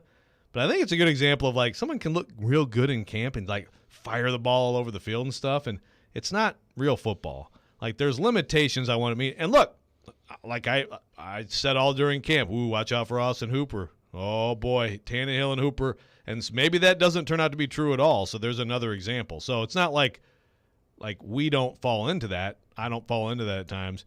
But there were some days where it was like Matt Ryan looks ridiculous out here. And well, that's what drove me nuts, honestly. Some of the stuff from the indie media out of this, and this happens, they did it with Carson Wentz, and they did it with Matt Ryan this year too, of, oh, my gosh, Matt Ryan out there just looks great. He looks incredible.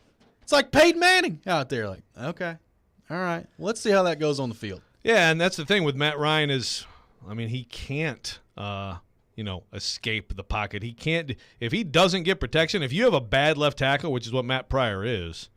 He is for bad. Matt Ryan, you're in trouble. And the thing is, I thought, look, Jonathan Taylor, he's right up there among the top, one of the top 2 backs in the league. He hasn't had a good running back.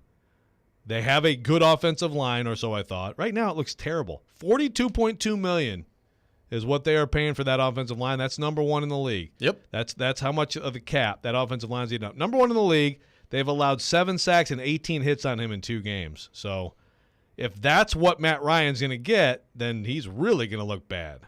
But and then at the same time, like you said, like a couple of those picks yesterday are like, what are you doing picks? But it's almost like at that point, they were just desperate to try to make any kind of plays. They were completely but that first dominated. One, the first one, he's throwing off his back foot into double cover. It's just terrible. Terrible interception from him yesterday. I mean, think about, the thing is they've had this revolving door. I mean, think about how much better like Phillip Rivers was 2 years ago than so far what Matt Ryan is. Kevin. They're regressing in their revolving door. Kevin on the text line says, hold on now. 2 weeks ago, Joe was picking the Colts. Anyone who thought Matt Ryan was their savior has no sense of history. Y'all bought into the same hype everyone else was handing out the Colts. They suck, and Matt Ryan does too. This is from Kevin on the text line. Well, first of all, Robby didn't. Robby picked the Titans. and questioned, and Michelle picked the Titans, and Robby questioned the Matt Ryan thing. I did pick the Colts, absolutely. I did not think they would stink like this. So it's early. They were 0-3 and I think 1-4, right, last year? And that is correct. Horrific. And then they were about to make the playoffs, and they went to Jacksonville. So it's a house of horrors for them down there. It's early, but no, look, I mean, I'm among the surprises in the NFL right now. You know, you've got the pleasant surprises like in Miami and Tua, which is just amazing so far. Who else would be on the Giants are 2-0. Yeah, the Giants are 2-0. They are 2-0. I'm still, we'll see with them. Rock fight out there between them and Carolina yesterday. Yeah. But I mean, the Colts have to be the biggest surprise in the league, right? I mean, the Colts being as inept as they are. Bengals 0-2 be right there with them. But yeah. Yes, this is true. Bengals being 0-2, and the Bengals not looking like they're any better at all at protecting Joe Burrow. Yeah. That's the crazy thing with them. But no, look, hey, if I'm wrong, it looks like I'm going to be wrong. But the thing is, well, who looks good in this division? To your point, the thing is, there's a very real chance tonight that the Colts could be 0-1-1 and still be better than the Titans in the standings. Like, the Titans are staring 0-2 right in the face tonight. Now, right. That's why you play the game. We've seen Vrabel and the Titans come up huge in these situations a ton of times before. So, Titans very well could go out and win tonight, but they're 10-point underdogs on the road against Buffalo. There's a very real chance they're 0-2 as we wake up tomorrow morning. Yeah, and if they look terrible tonight, then it's, well, I don't know. I guess we could just talk more about the Jags tomorrow, I guess. Right? Bring it on. They become the new AFC South faves. It's going to be a long season. At 1-1. This has the makings of a very special division this year. Yes, it does. Travis on the text line says, Matt Ryan is as mobile as a skateboard on a gravel road. I like that one.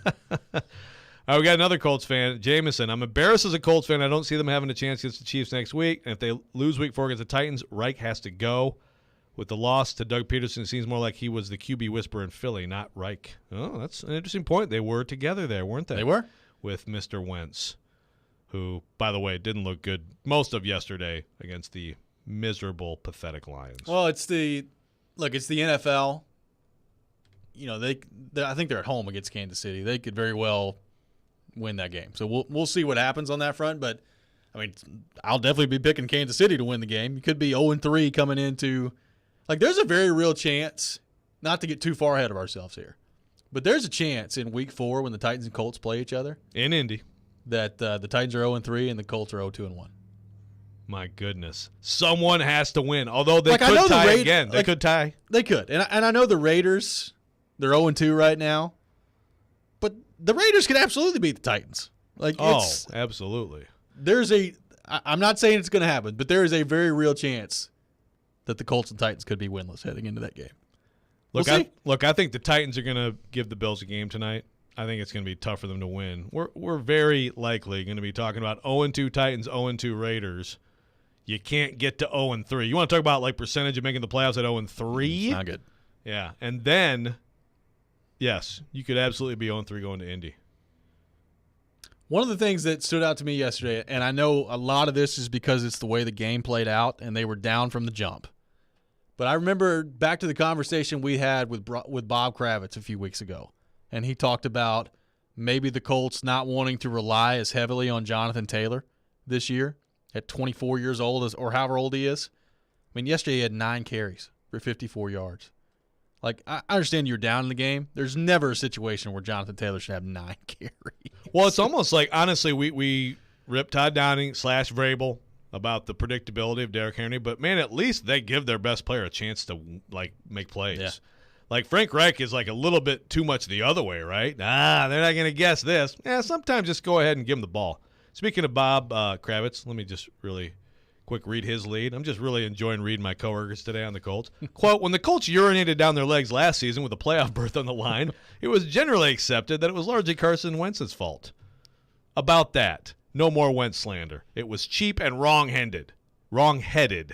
And as we see it for first 2 games, hugely inappropriate. And it's true. Everybody wanted to scapegoat the Wentz wagon. I mean, it was all, that's all well and good. And all that. Now, Bob Kravitz did come on our show and talk about how bad Carson Wentz was and how much different it was with Matt Ryan. So there is that. Fair point. Well, All right. So maybe he's calling himself out. Maybe so. Sometimes we all need to do that, don't we? 615-737-1025, 615-737-1025. We'll continue to take your thoughts on the Colts and the AFC South. Also get to a bunch of other wild games in the NFL yesterday as well. All that next. This is Robby and Rexrode, 102.5, 106.3, The Game. Every Wednesday at noon. No matter the down and distance and no matter the score, they're going to give him the football. Outkick 360's Jonathan Hutton joins Chase, Willie, and D-Mace to talk all things Titans and NFL. I hope that they're not throwing flags simply because the league wants to see more of them. He's got opinions and insights on the two-tone blue. They are not as good at wide receiver and the playmaking department. Catch Hutton every Wednesday at noon. Presented by Blend Bar with Davidoff Cigars on 102.5 and 106.3 The Game and The Game Nashville app. As a roofer, every second counts. Late deliveries and incomplete orders cost me time and money. That's why I partner with Beacon. Beacon's unique network of branches work together to get me what I need when I need it. Every branch working together. With Beacon, I know my supplies will be delivered on time and complete. Homeowners rely on me, so I rely on Beacon because I never stop building, and neither do they. Go to BECN.com to get started building with Beacon. Beacon, always building. The two most sought-after, most prestigious names in bridal jewelry come together for one epic event this weekend at Genesis Diamonds. Tacori and Verragio, the world's premier designers, are showing off their entire collections. All the latest designs, many showcased for the first time ever, with up to $5,000 in savings. Everyone loves Tacori, meticulously crafted by master artisans in their California design studio. Discover the hidden details and exceptional quality that sets Tacori apart. There's always more than meets the eye with Tacori. Come explore the entire Tacori collection, including all new Tacori fine jewelry, earrings, bracelets, eternity bands, pendants, and more. If you're engagement ring shopping, this is a once-a-year event you can't miss. Other jewelers aren't even allowed to carry these iconic American-made brands. Also for this event, Genesis is showcasing an expanded selection of GIA-certified diamonds in all shapes and sizes. Come join us and take advantage of special incentives, zero interest financing, and as much as $5,000 in savings. This Friday through Sunday, only at Genesis Diamonds, Green Hills and Cool Springs. Golfers, tee it up this fall at Edwin Watts Golf Shops for big savings. Save up to $150 off on Ping G425 woods. Upgrade your gear with discounted Wilson stand and cart golf bags. And stock up on tailor-made Distance Plus golf balls, now 2 dozen for $35. Don't miss these items and more happening now at Edwin Watts Golf Shops and get a free custom fitting today. Edwin Watts Golf Shops, home of the 90-day satisfaction guarantee, or shop us online at worldwidegolfshops.com. Imagine buying a pair of sneakers and getting a soothing, gentle foot massage like you'd get during a relaxing pedicure just by walking. Skechers' new Massage Fit sneakers. Because Skechers, the comfort technology company, has designed a unique innovation that makes it feel like you're pampering your feet with a gentle massage in every step. The secret is Skechers' new patented wave technology on the sole that gently massages your feet while you're walking around. Find them for men and women at a Skechers store, Skechers.com, or wherever stylish footwear is sold.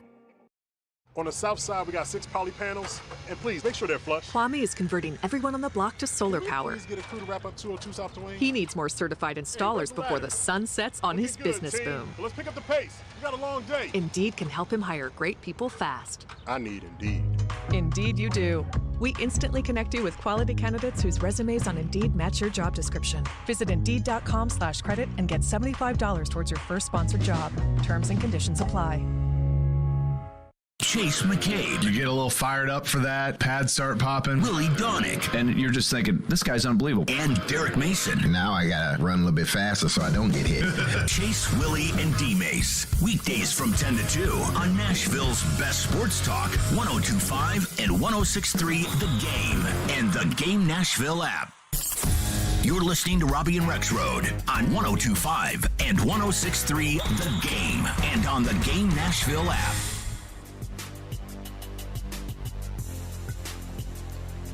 Don't miss Nashville's best NFL pregame show today, live from the Twin Peaks in Cool Springs. Join Jared Stillman and former Titans wide receivers Chris Sanders and Derek Mason from 3:45 to 5:45 prior to the Titans taking on the Buffalo Bills. The NFL pregame show brought to you by TriStar Moving, Parman Tractor and Equipment, Screwball Peanut Butter Whiskey, Superbook Sports, and Ounce of Hope Cannabis Company. Welcome back in, Robby and Rexrode, 102.5, 106.3 The Game.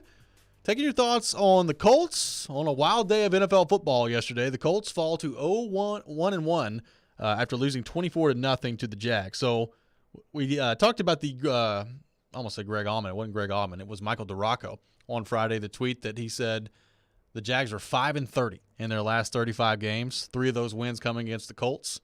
Make that 6-30 with 4 of the wins coming against the Colts. Now, it really is incredible. And Corey brought this up earlier. Like, what happens to the Colts in Jacksonville? Like, what do they do down there? Since 2014, they've not won in Jacksonville. And think about how many just truly awful Jacksonville teams have taken the field since then. Yeah, well, and their last trip there was just complete head scratcher. And again, that's where let's blame everything on Wentz came out of.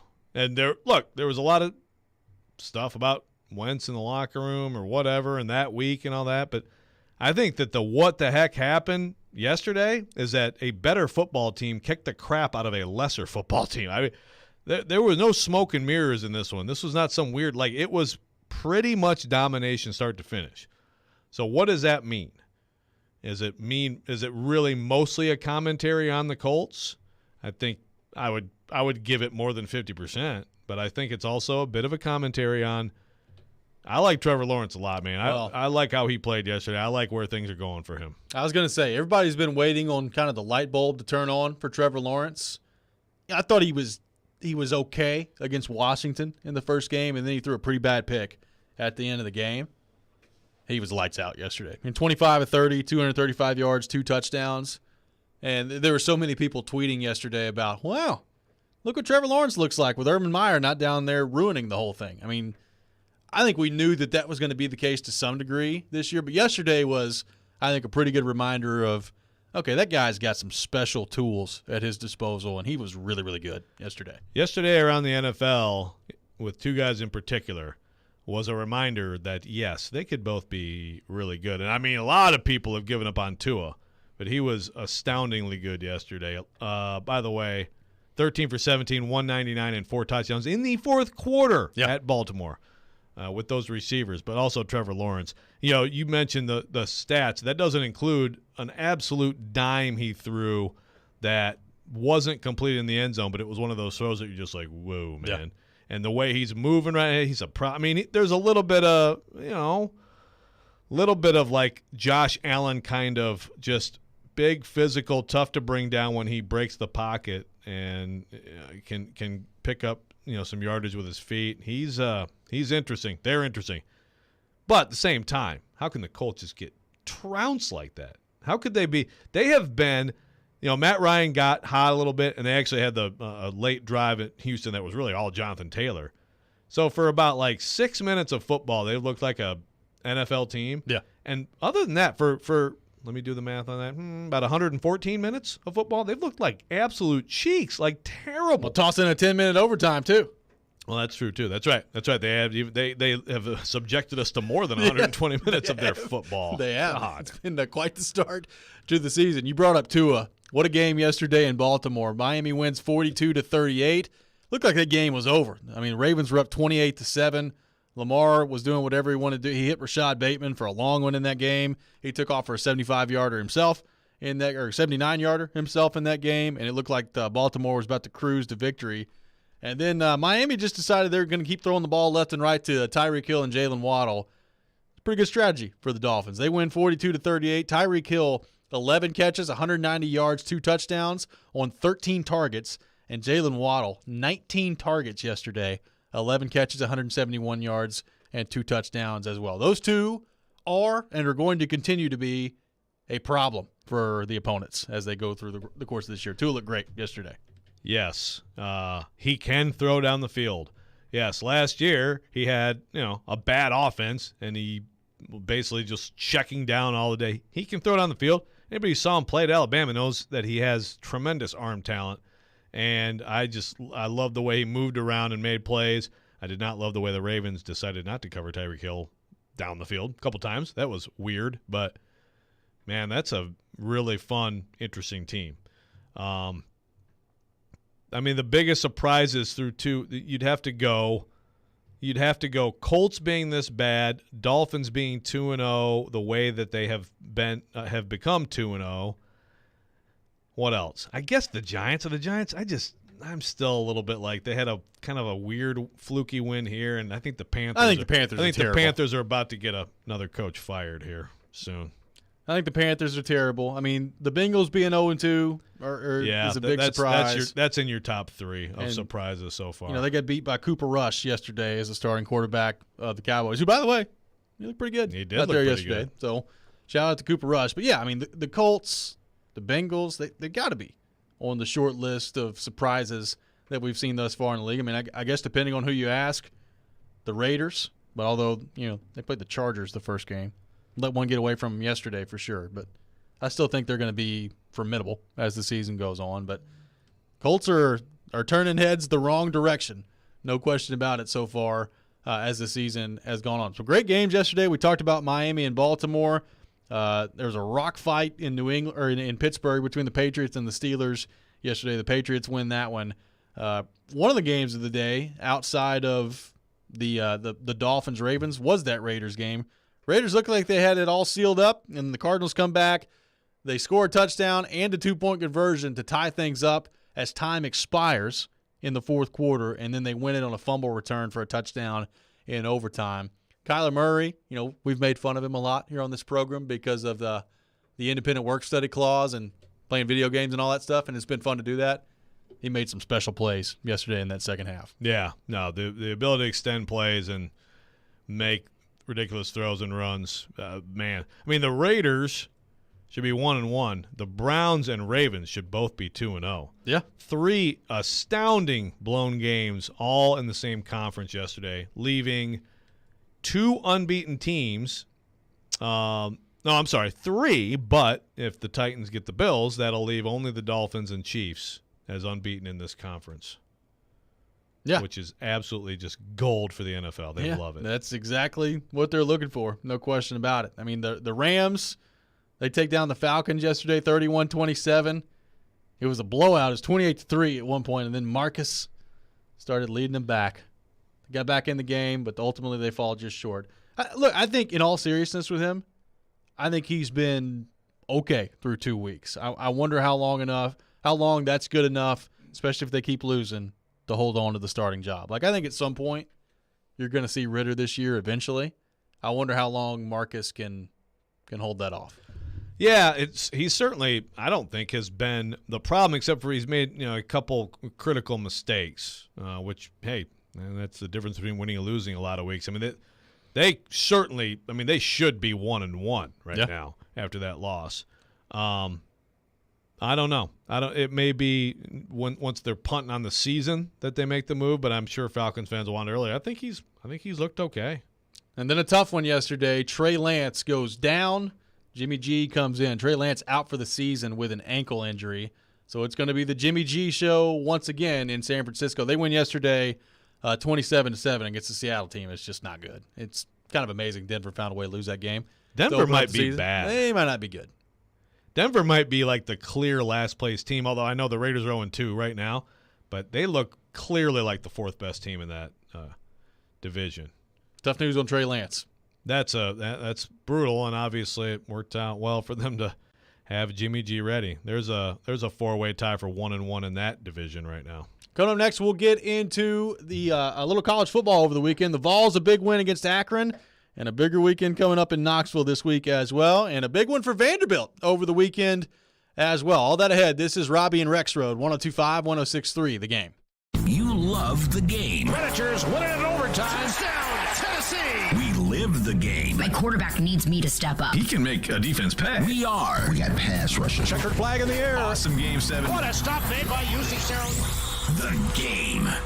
Nashville's best sports talk, 102.5 and 106.3 The Game and the Game Nashville app. ElectronicExpress.com. We make it happen.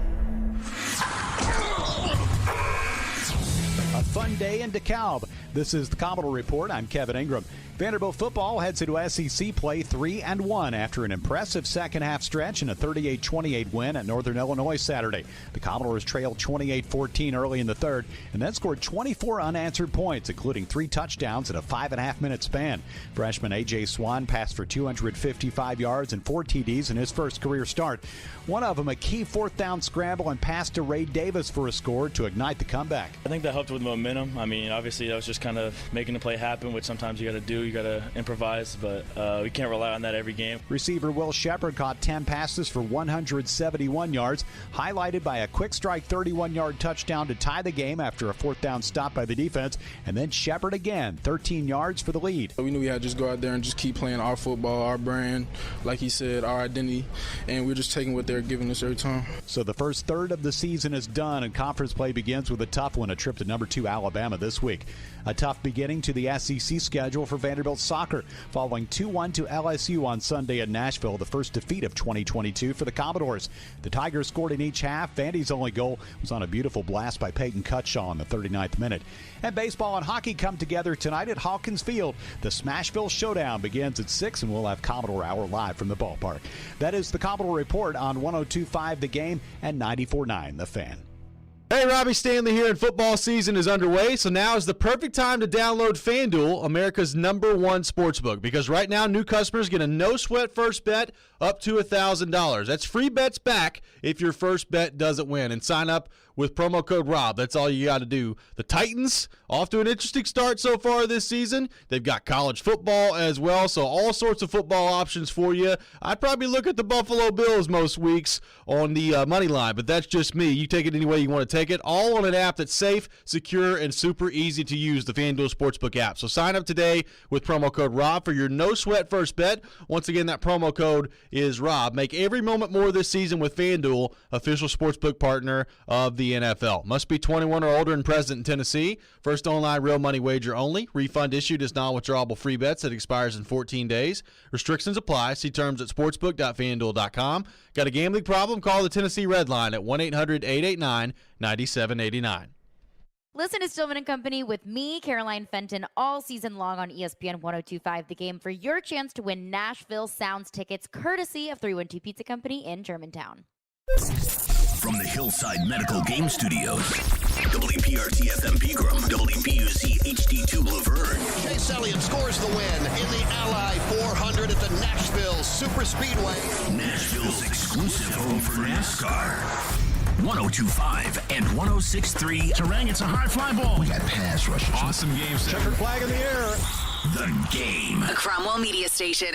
Mixing sports and a little bit of fun. This is fun. On your morning drive. This is Robby and Rexrode. With Robby Stanley and Joe Rexrode on Nashville's best sports talk. 102.5 and 106.3 The Game. And on the Game Nashville app. Ladies and gentlemen, it's showtime. Final hour, Robby and Rexrode, 102.5, 106.3 The Game. Robby Stanley, Joe Rexrode, Michelle Knezovic here with you on this Monday morning in Nashville, Tennessee. A wild weekend of football.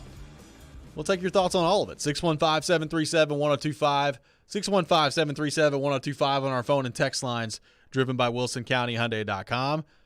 Joe, some news over the weekend on the Tennessee front. They destroy Akron 63-6, the final score.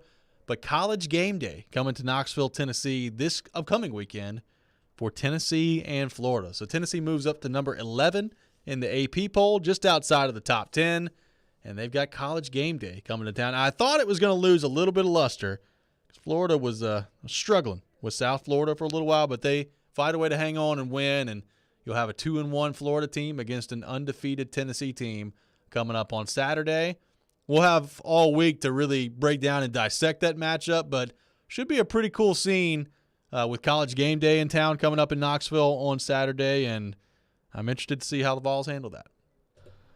It's a really interesting week for me in terms of people like you, Tennessee fans. I feel like you got to feel really good about this game, this matchup. Well, you're home. It's night. That place is going to be absolutely electric, and the Vols are better. The Vols are better than the Gators. The line says it. Oh, that's fine. They've been better than the Gators a few times during this stretch here. It hadn't gone well for him. Well, that's an interesting point you bring up. What jumps out to you in terms of clearly, like I remember, was it Pruitt's? Yeah, it would have been actually Pruitt's first year, right? Yeah. The Gators weren't very good, and that was expected to be at least a good game, and a lot of people thought Tennessee would win, and then it was just horrific. But that still wasn't. Yeah, I mean, it was Pruitt's first team. They were okay. I'm trying to think what stands out in terms of Tennessee was clearly the better team and still lost to Florida. Well, I mean, last year Florida went, what'd they go, 4-8 or whatever they went? Well, that is true. The thing is, we didn't really know, like, at the time of the game. You know, that's what's interesting because you're right. Like, in retrospect, looking at last year, you're like, how the heck did you play that poorly against them The and 15 lose game stands 38 out. to 14? I think the 15 game is the game on the road where they had it won, and then they gave up a 4th and 35 or whatever it was and lost the game. I mean, yes. I think back to the game they lost to Treon Harris. It was like 10-9 the final score, and Will Muschamp was dancing around, pointing up at the stadium, all that other stuff. They were better than Florida that game. I mean, yeah, they've been better a few times. It hadn't gone well. Those early Butch teams should have had a couple. Then he gets them, and that was I'm trying to think. There have not been a lot of ranked against ranked in the recent history of the series. Actually, well, it was 2 years in a row, 16 and 17. Of course, 16 game. 21-0 or 21-3 Florida? 21-3. 21-3 Florida. Tennessee just dominant second half. Juwan Jennings out there. Oh man, that was crazy. Just the atmosphere was crazy, and that team was going to go to Atlanta, and we won't recount the rest of that season. But big win. That's ranked against ranked, and then the next year was another beauty. Felipe Franks, Joe Milton, 70 yards in the air to win that sucker.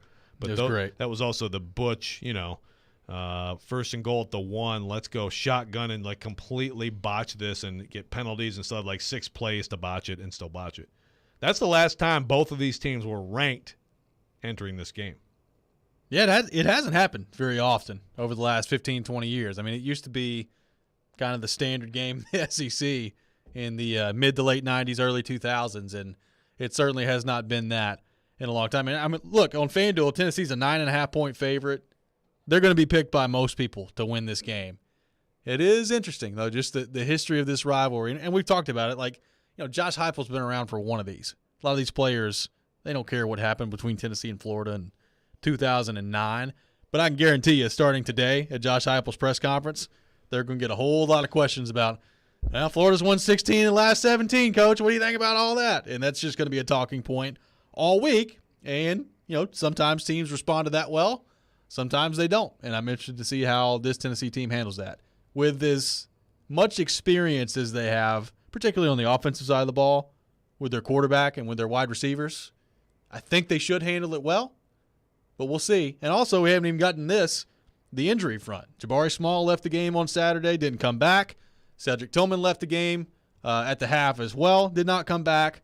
How in doubt are their statuses heading into this game? Josh Heupel didn't seem like he was overly concerned on Saturday, but you never know. They need Cedric Tillman in this game. I will definitely stand by that. Yeah, I like how Jalen Wright's running the ball. So, and look, if it's if it's Dylan Sampson, Wright and Sampson, then I think you can still get done what you need to get done, leaning heavily on Wright. But Tillman, that would be a big loss. Jalen Hyatt was the star the other night, and they were lining him up outside, and he looks good. He looks really good. And obviously, I think Brew McCoy didn't have a big night, but they feel good about him. That would be a big who the heck is stepping up if Tillman can't go. I don't love that Tillman tweeted dirty yesterday. Could mean so many things. I mean, he could be talking about the cafeteria in the dorm, but well, he's talking about the game. My question when I saw that tweet was, are you talking about that just watching it back, or are you talking about that because you're have hurt an issue and you're out? Yeah, exactly. Are you talking about that because you found something out that's not good, or the team, you're going through the film and you're just like, oh god, look at that dirty play? I don't know. It's cryptic and it doesn't seem. Yeah, you can read into those things, but it was an easy one to read into. That may not be good for the Vols. Yeah. And look, I still contend they're going to need him, and they're going to need him to play well on Saturday to win this game. Like, we got people on the text line right now just thinking Tennessee's going to crush Florida, including a lot of Florida fans saying that on the text line. Oh. I don't know, man. Like, it's just, there's something about that game. Like, it's kind of like Tennessee-Kentucky. No matter how good Kentucky is, I always kind of feel like Tennessee's going to win. Listen, It's it's a triangle, Yeah. okay? It's a triangle. Kentucky beats Florida. Florida beats Tennessee. Well, I mean, Kentucky's and beaten Tennessee Florida 3 beats- times in the last, 45 years. Listen, I'm not. When was Tennessee Do they football beat Florida? relevant? Do they beat Florida a lot? They have won 3 out of 5, though. They have. All right, what was your question? I just said, when was Tennessee relevant? Ever, you mean? Like, so long ago. I mean, they're number 11 in the country right now. Well, right now, but I mean, other than this year is what I'm saying. Okay. I like this. I say we turn this Listen, into it's kind of like Tennessee, Bears fans. Kentucky. It's kind of like Bears fans, Robbie. Tennessee fans are like Bears fans. You just relive the glory days. And What glory days have the Bears had? And you wore a Bears jersey last night. Technically, it wasn't a jersey. But you wore Bears Garb. paraphernalia. Garb. Yeah. Listen, I also went to bed before halftime. Well, probably good. All right. I want to see Ryan in some Kentucky gear soon. Yeah. It's only fair. So go back through all this domination. So, yes, you mentioned the 2 games, 14 and 15. But before that, you got Urban and you got Dooley. Like most years, it was Florida, really highly ranked, number 6, number 3, number 4, number 1. Oh, yeah. Tennessee unranked or at least lower ranked. Like that stretch of domination made sense, right? Sure. Added up most of those years. I mean, there were some Jim McElwain teams where just like, okay, this Florida team's not that good. But Tennessee wasn't either. Well, that was the problem. But that's I'm trying to think. Yeah, McElwain would be like 15 was McElwain for sure, right? Yes. Yes. 14 was it McElwain there yet in 14? That was Muschamp. That was Muschamp's last year. Yeah. I mean, like they've had that's the thing is they've been underwhelming too. I mean, that program has been spinning its wheels and trying to find past glory and things like that. It's not nearly as long ago as Tennessee, but still, even in that stretch, they know they can count on winning this game. That's got to end this year. We talked about that before the season. Like you're at home, you've got a quarterback that, by the way, Peter Burns tweeted this out the other day. It is amazing. Since Hendon Hooker became the starter at Tennessee, he's thrown 42 touchdowns and 2 interceptions. My goodness. 42 touchdowns and 2 interceptions. That got, by the way, I didn't know that Virginia Tech Twitter was a big thing. That got Virginia Tech Twitter rolling the other day. Really? When Peter Burns tweeted that out. Like, what did Virginia Tech Twitter say? They want to. I saw one guy said he wanted to slap Justin Fuente on that. Okay, cool. Okay, I thought like they were like ripping Hooker. Or no, something. I was like, well, what do you rip about 42 touchdowns and 2 picks? Right. Or just like, he stunk in Blacksburg. Right. Well, that's the thing. He didn't get enough of a look, I don't think. The key to the game is like Tennessee is going to put up some points on Florida. I think that goes without saying. Can they contain Anthony Richardson? Like that really is the question. Anthony Richardson, he looked really good against Utah, quite frankly. He's not looked very good the last couple of weeks, but you can see the ability that he's got. He can run the ball, but just his general playmaking ability. If you're Tennessee, can you keep him from taking over the game? That's what the game comes down to me. I agree. Because it would take him having just one of those magical nights, I think, for them to have a chance to win this game. And he's been, in the last 2 weeks, at times he looks good. For sure, but he also is very much mistake prone. You got to get a mistake out of him in this game. And I think if you get one, you're in good shape. Just three quarterbacks this week of high interest. Hooker still, I think, has not been his absolute best. I agree. Can he be that? Like you said, Anthony Richardson, don't let him take over the game. And then the third quarterback, of course, is Peyton Manning going to show up and watch the game in the stands? I hope he does, and I'm rooting for Florida. Yes. I love it. Just taking shots right on a Monday on this. This is going to get good. Just taking Peyton Manning. They ought to Peyton, we love you, but you're not allowed in on Saturday, man. Just stay away. Like, what's going to really be bad is when, Peyton Manning is the guest picker coming up on Saturday on game day. Just be like, no, go home. Stay away. What if he's the guest picker, but then he leaves? Is that okay? He's not going to leave, though. Yeah. Whew, man. Peyton, we will put you up in a hotel. You can watch it there. You're not allowed in the stadium. Yeah. I liked Ubben's idea, though. Dolly Parton for the guest Love picker. that. Come on. Make He's it picking happen. Florida. Who has been the guest picker in the past when they've been at game day? So they haven't been at game day. It's been a while. I don't know. They haven't been in Knoxville in a long time. Yeah, so it's been 6 years since they've been there, which is wild on its own, You don't remember? You don't remember past guest pickers for the? No. Come on, man. What kind of a Tennessee fan are you? Text line, help us out. 615-737-1025. Coming up next, we'll get into a big win for Vanderbilt over the weekend as well, including a quarterback switch for Vandy. Really interesting stuff on Saturday against Northern Illinois. What does it mean as they move forward? All that coming up next. This is Robby and Rexrode, 102.5, 106.3 The Game. Want the latest on college football and Nashville sports? He looks like 1,000 quarterbacks I've seen in a college game. Join Outkick 360's Chad Withrow every Friday at 5 with Stillman and Company. The coaching staff kept him and got rid of the other guys. He'll bring opinions and charisma for a full half hour every week. If he's so great in the locker room, then give him a coaching gig. Chad Withrow is presented by Two Rivers Ford. Custom order your new Ford from Two Rivers Ford on 102.5 and 106.3 The Game and the Game Nashville app. Football is back, and so are the deals at Electronic Express. Get an LG 75-inch 4K TV for only $699 or a Samsung laundry pair for $549 each. Electronic Express has huge savings in every department: computers, appliances, 4K TVs, smart home, furniture, mattresses, and more. Don't miss out on an HP Pavilion touchscreen laptop for just $649 or a Klipsch soundbar system for $199. Shop in-store or online and get up to 36 months free financing. Electronic Express. We make it happen. Are you getting hit hard with higher costs and higher interest rates? Is your credit card rate going up every month?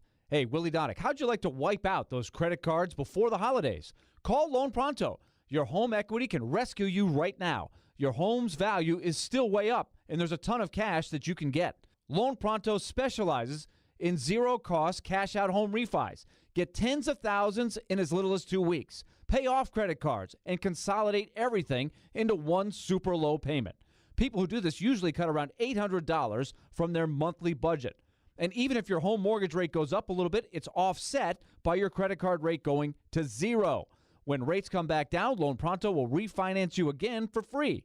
Call Loan Pronto. Do it now. You can even skip your next 2 house payments altogether. Call 615-499-5780 or go to loanpronto.com. That's 615-499-5780. Equal housing lender, NMLS 1661781, subject to lender approval.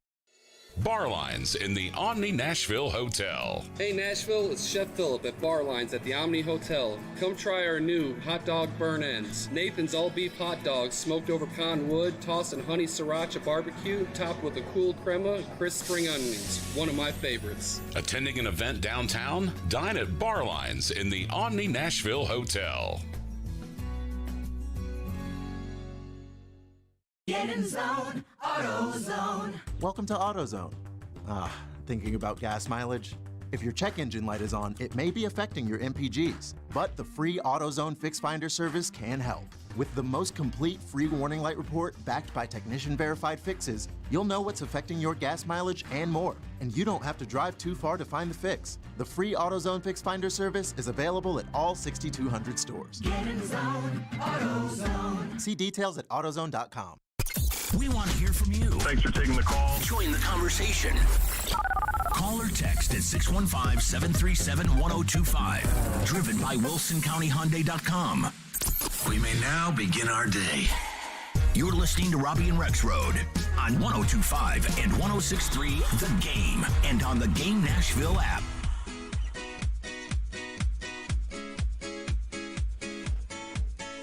Welcome back in, Robby and Rexrode, 102.5, 106.3 The Game, streaming live on Twitch, Twitter, YouTube, and Facebook. Our video streaming brought to you by the law offices of Amanda J. Gentry. We are live from the Hillside Medical Game Studio on this Monday morning in Nashville, Tennessee. I got some VIP tickets to give away to Oktoberfest here in Nashville coming up on Sunday, October 9th.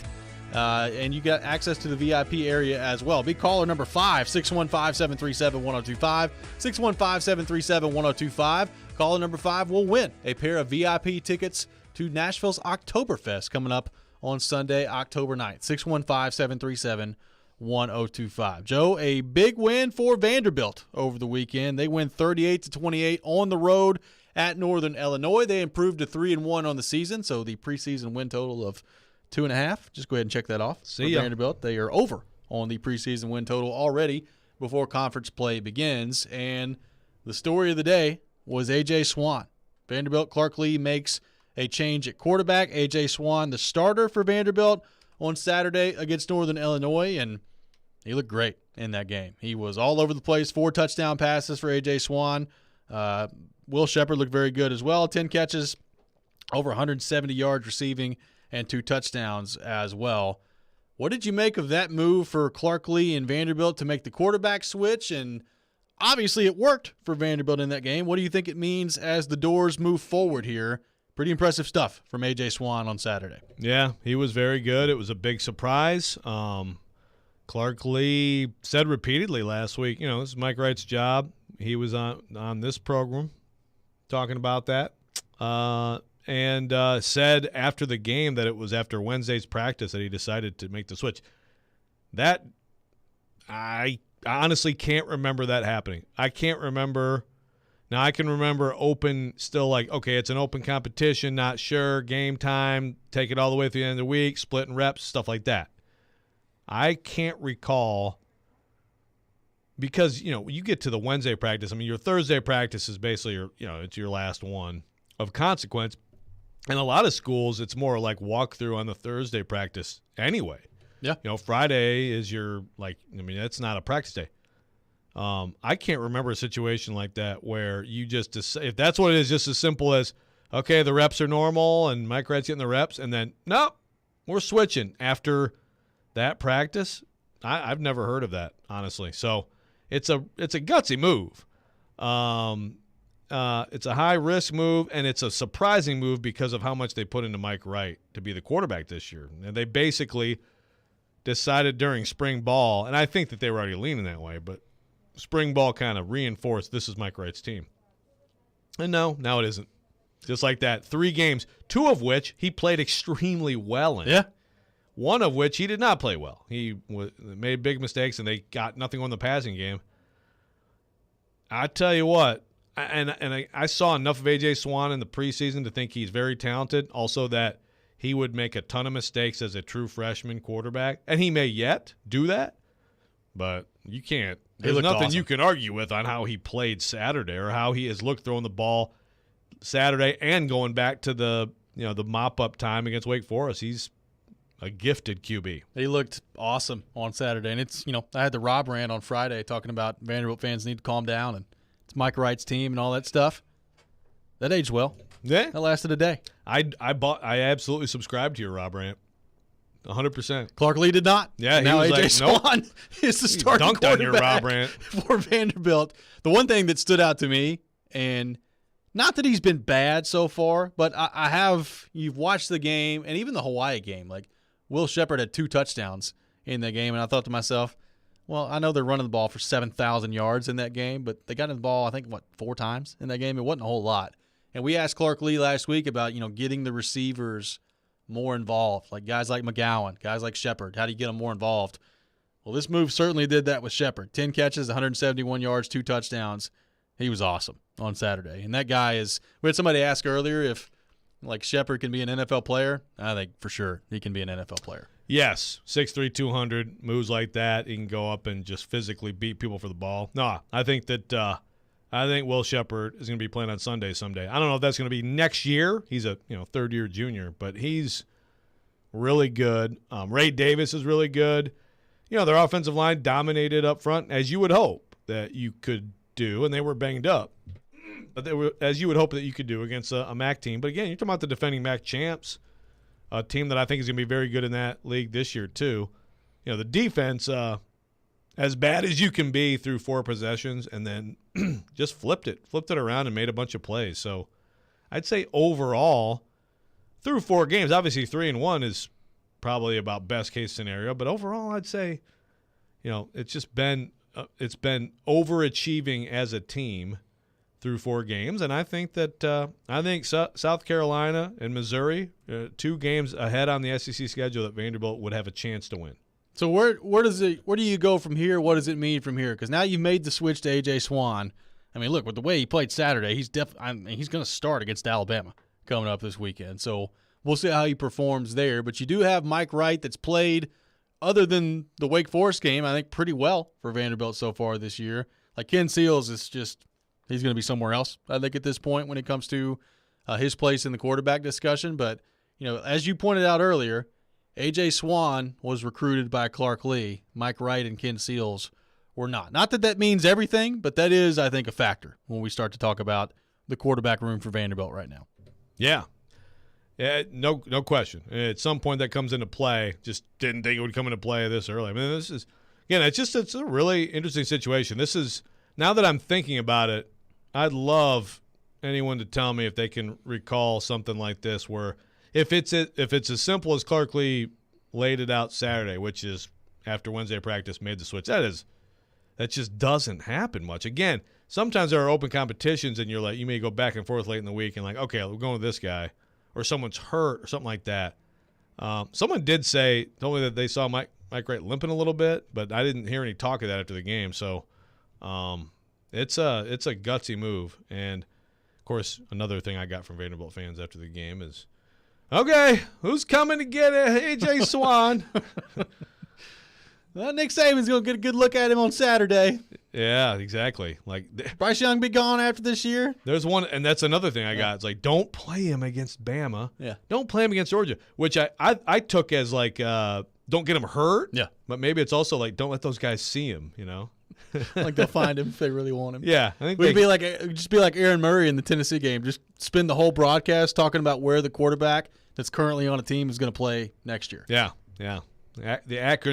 The Akron Zips Nation really appreciated that. Yeah, Aaron they Murray, did. Sure they did. I hope they're all over Aaron Murray this week. I'm sure that they are. But it's a great debut for A.J. Swann. Look, the kid, some of the throws he made for a freshman, I was watching and I was just like, wow, just great throws. And he's got a heck of an arm. He's a really talented kid. Now, to your point, he is a freshman. So at some point, probably this week, you're going to run into adversity, especially based on who your quality of opponent is coming up this week against Alabama. So, I guess that's the next step is how do he and the Doors handle that. The other part of this game that we're not talking about a lot today because of how well A.J. Swann played, Vanderbilt ran the ball well. I mean, Ray Davis, 23 carries, 116 yards, 5 yards a pop, 1 touchdown. Chase Gillespie, 4-8 a pop. Offensive line looked pretty good on Saturday. Yeah. Now, how many games ahead are they going to have that kind of advantage? Very few. Not many, if any. Missouri. I'll just keep saying the same teams. Missouri, South Carolina. Probably those 2 games you have a chance. And a lot of the other games, you're gonna have to smoke and mirrors a little bit, and you're not going to be able to run right at people. But hey, good for them for being able to run right at that team and doing it and executing it. I mean, they've gotten better. There's no doubt about that. I mean, I don't think there's any doubt they got better during the course of last season, Clark Lee's first year. I mean, you can't get worse than the opener. You cannot. But they've gotten, like, what he thought he saw in the offseason in terms of just the overall growth, I think we're seeing it on the field. And, 2.5 over under. What if they double that? That'd be pretty good. And I know the quality of competition has been different for the 2 teams I'm about to mention. Missouri looks really bad. South Carolina looks bad too. Now, Saturday it is what it is. It's Georgia. But even before that, I mean, they didn't look great against Arkansas. Even the game they won to begin the season, I can't remember who. I think it was Georgia Southern. They didn't look great in that game either. So I think Vanderbilt very much has the chance to end up at 5 wins this year. I don't know if I'd give them much of a chance in any other game besides that. But I think they got a chance for 5 games, to win 5 games. I agree. Shane Beamer, is he a goober? I think he's a little bit of a goober. Because I was, kind of buying in to him going into the season, and now I'm less buying into him. I think he's a little bit of a goober. Well, first off, Georgia looks pretty darn good. Yeah. Georgia. Yes. They look very good. They're the best team, period. I think there's no question about it. But the Beamer hype, I bought in. I think he's a fun guy. I don't think there's any question about that. But not going great for him so far in his second year. Spencer Rattler is not good. Yeah, that's another thing. He's just not very good. No. This happens. It does. But, there was so much hope for him at Oklahoma, and then it just totally went down the toilet. I mean, when the season started a year ago, a lot of people had him as the number 1 overall pick. They did. So keep that in mind. 615-737-1025. We'll get back into the Titans and Bills coming up next. What is the roadmap to victory for the Titans in this game? We'll get Joe's thoughts on that next as well. This is Robby and Rexrode, 102.5, 106.3, The Game. Don't miss Nashville's best NFL pregame show this Monday night live from Twin Peaks in Cool Springs. Join Jared Stillman, Chris Sanders, and Derek Mason from 3:45 to 5:45 prior to the Titans taking on the Buffalo Bills. NFL pregame is presented by TriStar Moving, Parman Tractor and Equipment, Screwball Peanut Butter Whiskey, Superbook Sports, and Out of Hope Cannabis Company on 102.5 and 106.3 The Game. Nashville, there is a significant blood supply shortage after multiple traumas over the past Labor Day weekend. Blood Assurance, the area's only nonprofit blood centers, needs your help with your blood donation. When you donate with Blood Assurance, you can save up to 3 lives right here in the Middle Tennessee area. Make your blood donation in honor of 9/11 Day. Blood Assurance is giving out special commemorative 9/11 shirts for all donors. Give blood, give local, save lives with Blood Assurance. Go to bloodassurance.org to find a location today. Who do you call when you need a new floor? R&S Wood Flooring, or finish the old one that you've got. R&S Wood Flooring. R&S Wood Flooring. Bring beauty to every room in your home. R&S Wood Flooring. R&S Flooring is Nashville's leading flooring company for over 30 years. Say no to inflation and save big this summer at R&S Flooring. Save on all hardwoods, tile, carpet, and LVT flooring. Take advantage of our 12 months same as cash financing and don't make a payment until 2023. Simply go online at rnsflooring.com and schedule your free estimate today. No waiting, no hassles. It's that easy. Call 615-771-0084 today and schedule your free in-home estimate. Or visit us online at rnsflooring.com and start visualizing your new floors today. R&S Wood Flooring. R&S Wood Flooring. R&S Wood Flooring. Attention sports fans, your favorite sportbook BetUS.com is back for their 28th year of NFL action with the industry's biggest sign-up bonus of up to 200%. BetUS offer their members the opportunity to cash in on all your favorite leagues, including the NFL, NBA, MLB, and more. They've also got hundreds of new casino games, including the coolest European slots, and their dealers are waiting for you at the table. You need a sportbook with integrity and longevity. You need to know that you will get paid. You need a sportbook that offer everything, including live betting, MMA, golf, horse racing, esports, and all kinds of crazy bets. Call today at 1-800-79-BET-US. That's 1-800-79-BET-US, and they will walk you through setting up an account. Nobody in the industry gives better bonuses than BetUS. Join now, mention 1025, and you can get up to 200% in bonuses on your first deposit. Nobody beats that. Head to BetUS.com and join today. That's BetUS, where the games begin. The Nashville Oktoberfest is quickly approaching, and now's the time to get your dirndls, lederhosen, and party steins ready. From local breweries to live music and festival artisans, you can't go wrong celebrating this Germantown tradition. The Nashville Oktoberfest 2022, Thursday, October 6th through the 9th at Bicentennial Mall in Germantown. Prepare yourself for 4 days of brats, beer, live music, and competitions. VIP experience reservations are still available at thenashvilleoktoberfest.com. Prost, y'all! Hey, it's Big Joe on the go. Look, I get it. Nobody likes being in a car accident, but when that happens, make it easy on yourself and call Apple Collision Centers so you don't have to stress. They're locally owned with 3 convenient locations in O'Hickory, Hendersonville, and Gallatin. Apple Collision Centers managers combined for 60-plus years experience, and they only recommend original equipment parts on your vehicle. So, if you're in need of a repair today or down the road, just head over to Apple Collision Centers. Stan and his team will take great care of you. Online, applecollisioncenters.com. Your home for Hit City is 94.9 The Fan. Your Nashville Sounds start a 6-game series tonight at the Louisville Bats. Swing and a miss, strike 3. Sounds win. Pre-game at 5:20. On your home for Sounds baseball, 94.9 The Fan and The Fan app. Hey Nashville, this is Rick Stockstill, and you're listening to Nashville's best sports talk, 102.5 The Game. Rookies played such a big role for you week 1, despite going on the road and also primetime Monday night. How much do you expect from them week 2 and also to build off what they did for your first game? Well, I mean, the expectations are the same for every player, whether it's a first-year player or 10th-year player. It's the to make sure that they understand the keys, that they're playing with effort, and they're doing things that we ask them to do each and every week. And so that wouldn't change whether you're a rookie or a veteran. That was Mike Vrabel looking ahead to the matchup tonight between the Bills and the Titans. Going to be an interesting matchup from an injury standpoint. Dontrell Hilliard out tonight for the Titans with a hamstring injury. Christian Fulton out tonight with a hamstring as well for the Titans. So especially, Joe, on the defensive side of the ball with one of your starting corners out. How the Titans handle that, how they deploy Caleb Farley, who's matched up against Diggs.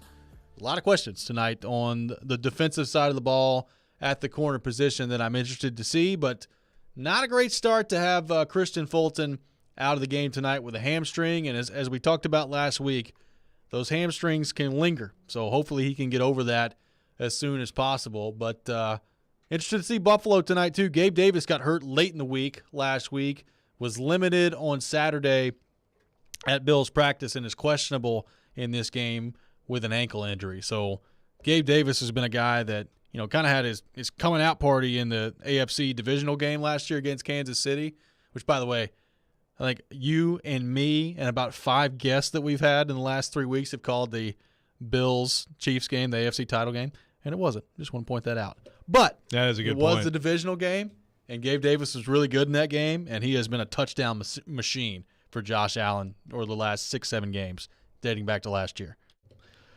Yeah, that would be a big loss for them. Christian Fulton is a big loss for the Titans. Dontrell Hilliard is nothing to sneeze at, but I think Hassan Haskins can come in and do a fine job. They drafted Hassan Haskins to, obviously contribute and maybe have a big role down the road, but this is a big game for him. Obviously a huge game for Caleb Farley. An interesting little stats here, little factoids, little true media stuff for you. Josh Allen against the Rams, 74.2% of his throws, 2.5 seconds or less. That's the highest rate of any game in his career. That's also helped the Bills allow the third lowest pressure rate of Week 1, which is 18.4%. Now, I assume that has something to do with the guy inside they were taking on, right? I would assume so. A lot of people think that way. They know how fast he gets from point A to point B. I'm talking about Aaron Donald. And they got out fast. And there was a lot of, I thought, effective checking down from Josh Allen in that game. And I do wonder if it'll be the same kind of thing tonight. Another interesting factoid on that. The other side of the ball, they played zone 92.4% of the game against the Rams. That is a high number of zone. So is that basically just what they are? People brought up the young corners earlier on the text line, and that the Titans need to take advantage of that. But whatever they're in, you got to try to take advantage of that. And that's why, to me, if they're going to do that, you get the ball out quickly. If they're going to do that, you put Austin Hooper in those soft spots. I know that he's good at finding those spots. I've seen it, and I think he can be effective. I mean, that could be a guy who, if that's how they're going to play it tonight, could be like a 8-catch for 83-yard game for Austin Hooper. Here we go. There you go. Called shot. Here we go. 8 catches, 83 yards. Like, it's got to happen. They've got to look for him, find him. Look, I wasn't as bothered as some people by, like, Jeff Swann being targeted. Like, one of them was a designed tight end screen. I was bothered. A little bit of a curve ball. I mean, look, you throw to who's open. Unfortunately, Swann let one of those passes hit him in the face rather than catch it. But, I'm not bothered by that, but I am bothered by the lack of targets for Hooper and Woods in that game. Well, and, Joe, to that point, like the zone defense, you're right, that's an incredibly high number from Buffalo's defense of playing zone. But, I mean, when you can rush 4 and get to the quarterback as quickly as they got to Matt Stafford last week, just sitting back in coverage and trying to pick a few off, which, by the way, they did. It's look, that's something that you're able to do when you've got that pass rush. So really the key to the game to me offensively for the Titans is what we talked about all last week. Can you protect the quarterback? Like, can you give him some time to throw the ball? Because Matt Stafford basically had no time last week. Now, he made some plays to Cooper Kupp, and it wasn't like they were totally inept at moving the football, but Buffalo's pass rush was really good. Can the Titans hold their own against that pass rush tonight? If they can, then I think they'll move the football. If they can't, it may be a long night. Yeah, and I would do expect, Von Miller to line up across from the rookie a lot, Nicholas Petit-Frere, and I expect the Titans to help and to let Taylor Lewan handle his business on the other side a lot. I mean, I think that's got to be the formula for success. You're going to help them both, and you got like two people going out for passes, so you got to be able to rely on your highly paid left tackle to play well. He's off the injury report. He's active. He banged up his knee last week, but that's a big, big key to this game. If there's one person in this game you could pick for the Titans to have like a huge game, career type game, who would it be? That's a great question because there's a couple of different guys that come to mind. I mean, honestly, I think my answer is Tannehill at quarterback because it's the quarterback. But Tannehill throw about 450 and 5 touchdowns. Look, five tutties. I think Corey Curtis brought up a great point earlier. Like, Jeffrey Simmons is the type of guy that can wreck a game. And if he has like a Sunday night against LA type performance tonight, yeah, that's who I was thinking of how too. much could that help what you're trying to get done defensively? I think a lot. Yeah, like a 4-sack but constant pressure night from Simmons. I mean, I thought about Derrick Henry, but the more I think about it, I think Simmons might be my answer. Yeah. Like, you got to find a way to slow down that offense. It's been so hard to do. They punted the ball. They hadn't punted in game 4 of the last 6 games. That's still, the more I think about absurd. that is maybe the craziest stat I've heard of in NFL history. 4 out of 6 games. Not punting the ball. Just not punting. Jeez. I mean, it's obviously the era of a lot more going for it on 4th down than there used to be. Like in the NFL, Sure. It used to be like 4th and 1 at the opposing 48. Of course you're punting, Yeah. It's not like that anymore, but man, 4 whole games? It's nuts. Outrageous. Dennis on the text line says, good or bad, this game will probably end up being remembered as, quote, the Caleb Farley game. Maybe. He's going to play a big role tonight. Could be. Yeah, well, look, it's a big, big game for him.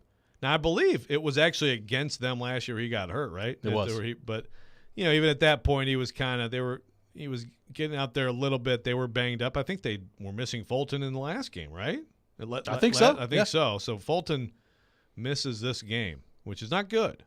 But no doubt that Caleb Farley is one of the biggest individual storylines of the night. Kenneth on the text line says, has to be Tannehill for the one Titans player to have the biggest game. Weston Clarksville says Henry for 200 yards. Well, again, so the way I asked it, like if it's a career type of game, if either of those guys has a career type of game, then it's a monster game, right? So, like, think about if Derrick Henry having a career game. What does that mean? Like if you pick Westbrook Akine, that could be like 5 catches for 70 yards. That's not your answer. Derrick Henry's one of the career main game guys. would be like, I don't know, 35 carries for 312 yards and 4 touchdowns. I think that might do it. Yeah, that'd be scary. Yeah, okay. And they only lose 48-45. Yeah, pretty good. Yeah. But that's the thing. I do like the thing with Henry is if he does have some monster game, then that's just another, like that's maybe a possession or two. The Bills don't have the ball, which is very beneficial for your chances of beating them. Well, somebody brought up on the text line earlier time of possession, right? I mean, it matters in this game. It matters in this game, and I mean, not all games are created equal. Like if you're the Titans, obviously you want to move the ball and score points because you're going to need to score some points to win this game. But you also, the more you can keep Josh Allen off the field, better off you're probably going to be if you're the Titans. So, time of possession is not everything, and it won't be everything tonight. There are some situational elements where you're going to need to execute well, but it'd be great if you could string together a couple 6.5, 7-minute drives tonight, take some time off the clock, and finish them off with touchdowns. That'd be a pretty good formula for success. Red zone and turnovers. As we pointed out earlier, if the Titans can score more points than Buffalo does tonight, they'll probably be all right at the end of the game. That'd probably make one of my top 3 keys. Yeah, that'd probably be right there on the list. At least third. By the way, shout out to TD, who is apparently pre-gaming right now at Niagara Falls. Oh. Out there on a boat. There you go. Oh, he's out on a boat? Yeah, he's on like a ferry. Yeah, it's incredible. TD living his best life. This is like Jim and Pam getting married. 615-737-1025. 615-737-1025. More on the Titans and Bills coming up next. But first, Michelle Knezovic has a word from Superbook Sportsbook. Yes, I do, Robby. From Nashville to Knoxville and all around the country, Superbook Sports is your place to wager this football season. And you don't have to be at a game to enjoy football this fall. We got a little Monday Night Football action tonight, 2 games. So download the Superbook Sports app or visit superbook.com and start placing your bets now. Tennessee is an underdog tonight in Buffalo, favored by 10 points. I'm going to take Tennessee and the points. Also, we've got the Vikings in Philadelphia. Give me the Eagles -2.5. Start placing your bets now. Superbook has lines up for every pro game for the rest of the season, plus which team will win the title, who's your MVP, and who will surprise in the SEC this year. Get in on some futures. Wager on all that and more right now at Superbook Sports. Along with football, Superbook accepts wagers on every other major sport. So bring Vegas to the palm of your hands. Now, Superbook will match 100% of your first bets up to $1,000, no matter if the bet wins or loses. Get in on the action right now with Superbook Sports. Visit superbook.com for terms and conditions. Gambling problem? Call 1-800-889-9789. This segment of ESPN 1025 The Game is brought to you by Train Heating and Cooling Systems. Tested, retested, engineered, and re-engineered to keep up with you.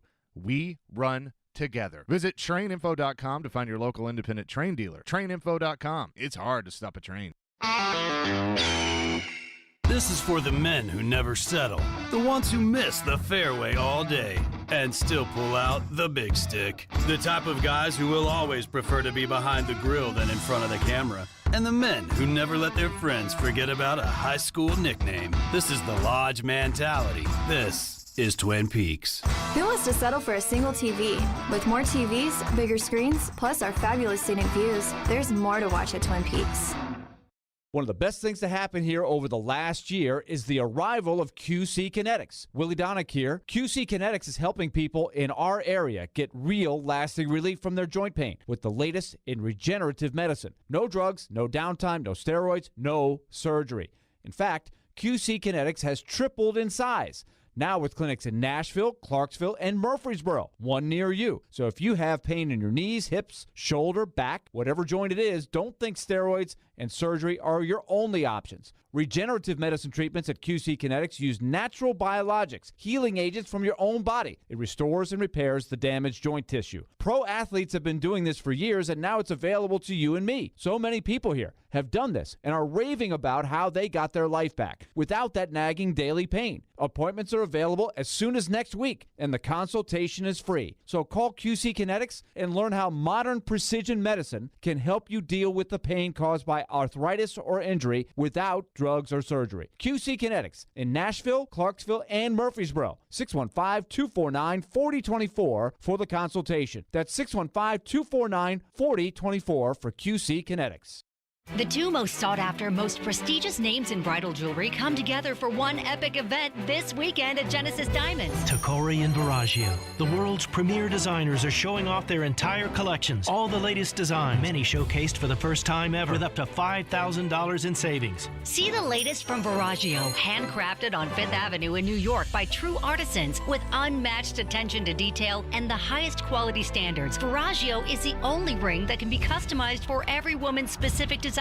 Come explore the entire Baraggio collection at Genesis. If you're engagement ring shopping, this is a once-a-year event you can't miss. Other jewelers aren't even allowed to carry these iconic American-made brands. Also for this event, Genesis is showcasing an expanded selection of GIA-certified diamonds in all shapes and sizes. Come join us and take advantage of special incentives, zero-interest financing, and as much as $5,000 in savings. This Friday through Sunday, only at Genesis Diamonds, Green Hills and Cool Springs.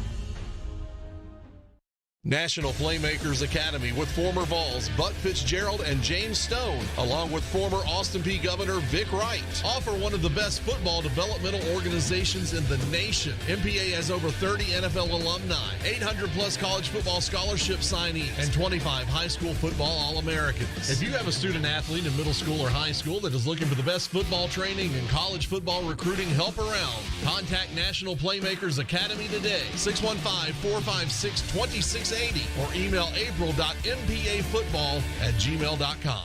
Informative. They played a lot of power play time together back in the day. Insightful. It's a great addition to this team. And just three guys being dudes. On the sideline in shorts and a t-shirt. Hanging out, watching the game.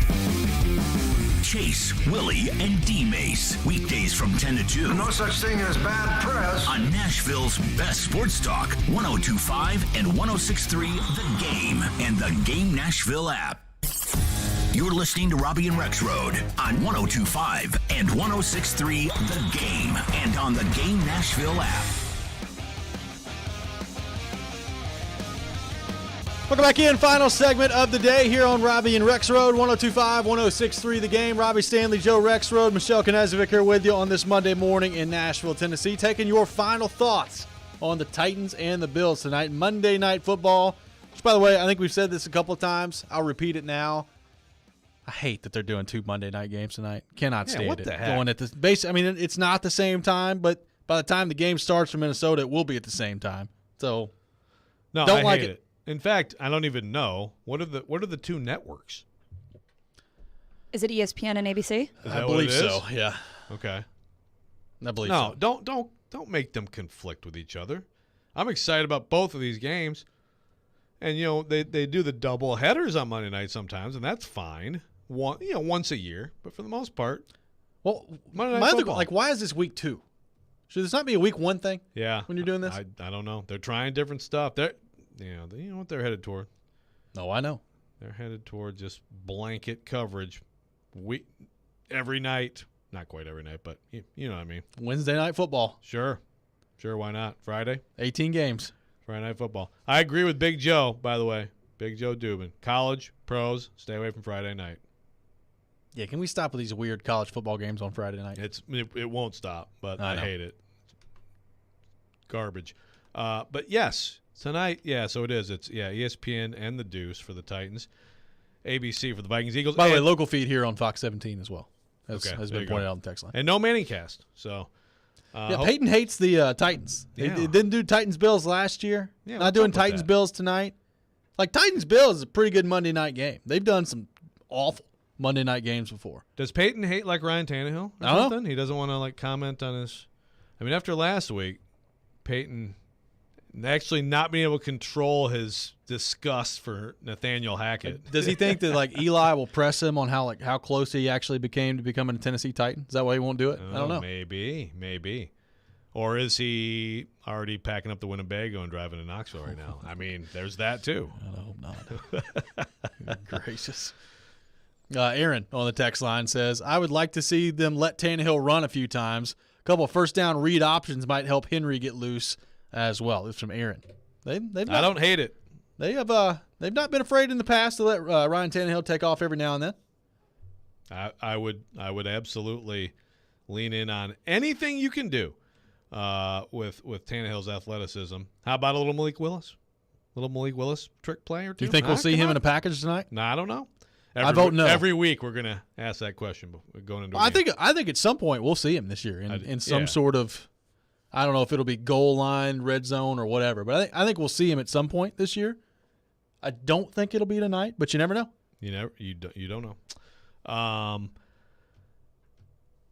don't know. There's something about Joe Milton that just threw me off. Sorry. Will from Nashville says what? Obviously being a little feast. Oh, Milton. Yeah. Okay. Oh, Joe Milton because he's going to play because they're going to blow out the Gators. Is that what you're saying? Maybe so. Maybe. I got a text that says Derrick Henry won't break 100 tonight. I am really interested to see, not necessarily the stat line, although that's important, but how does Henry look running the football tonight? Can they get anything done in the run and blocking game against this defensive front against Buffalo? But, just watching him run the ball, his cuts, his explosiveness, how does he look? And what are we talking about with Derrick Henry come tomorrow morning? That's going to be something that I'll be monitoring pretty closely tonight. Yeah, it's him, of course. I mean, he's such an obvious key to the whole season for the Titans. And we got into a lot of discussion about him last week. Like I said, main takeaway, open mind. Let's see. I thought there was just a little bit of lacking explosives. To that point, let me go back to True Media for you. His EPA, that's expected points added per rush, was minus 0.27. That's the 9th worst performance he's had since 2018 when he became, Derrick Henry. So, but again, stats to me, that's secondary to just how he looks running the football. But then also there's just the offensive line, both run blocking and pass blocking. Run blocking without Roger Saffold against a really talented front, and then of course protecting Tannehill. This will be the test. Last week they got a nice warm-up game, against the Giants, and they performed well, I thought, for the most part. I think Petit Frere had a good debut, but it is a totally different type of deal tonight. I got some rapid-fire questions for you. You ready? Okay. All right, Treylon Burks, over under 50% of the snaps tonight offensively. Under. Okay. But it was close. Okay. I think it'll be close. I think it'll be right around that. Austin Hooper, over under 4.5 catches. Over. Ooh. I just said 8 for 83, man. I called know, shot. but that's pretty Quick good. over. That was He's got to be a big part of the game. Okay, today. Robert Woods, over under 3.5 catches. Over. I think both of those guys, you're going to see more what we saw in the preseason, which, of course, the Colts are invalidating the entire preseason, by the way. But yeah. Over under 4.5 sacks allowed for the Titans tonight. Bills had 7 last week. 4.5 is the number I'm setting. Yeah. Well, that's a good over-under. I'll say over. I think they're going to allow 5 sacks. Can they win the game if they allow 5 sacks? Yeah, but they probably won't. But, yeah, they can. Right. Our final score predictions tonight. So we did weekend winners over the weekend, which, by the way, is going well so far. Yeah, well, The Steelers and the Bengals, I swear. It's going well. You and I are both stinking right now, Michelle. Final score predictions for the Titans and the Bills tonight. Joe, you can go first. Well, I think I said a final score Friday, and now I'm trying to remember what it was. I'm going to go Bills 31, Titans 24. Okay. I think the Titans give them a good game, but ultimately lose by a touchdown. I will go Bills 27, Titans 17. Said they lose by 10, so I'll go 27-17. Michelle, your final score for the Bills and the Titans. Tennessee 27, Bills 24. There we go. Vrabel special. I tell you what, if they win this game tonight, which, look, I won't be shocked if they win. I'll be surprised if they win, but I will not be shocked.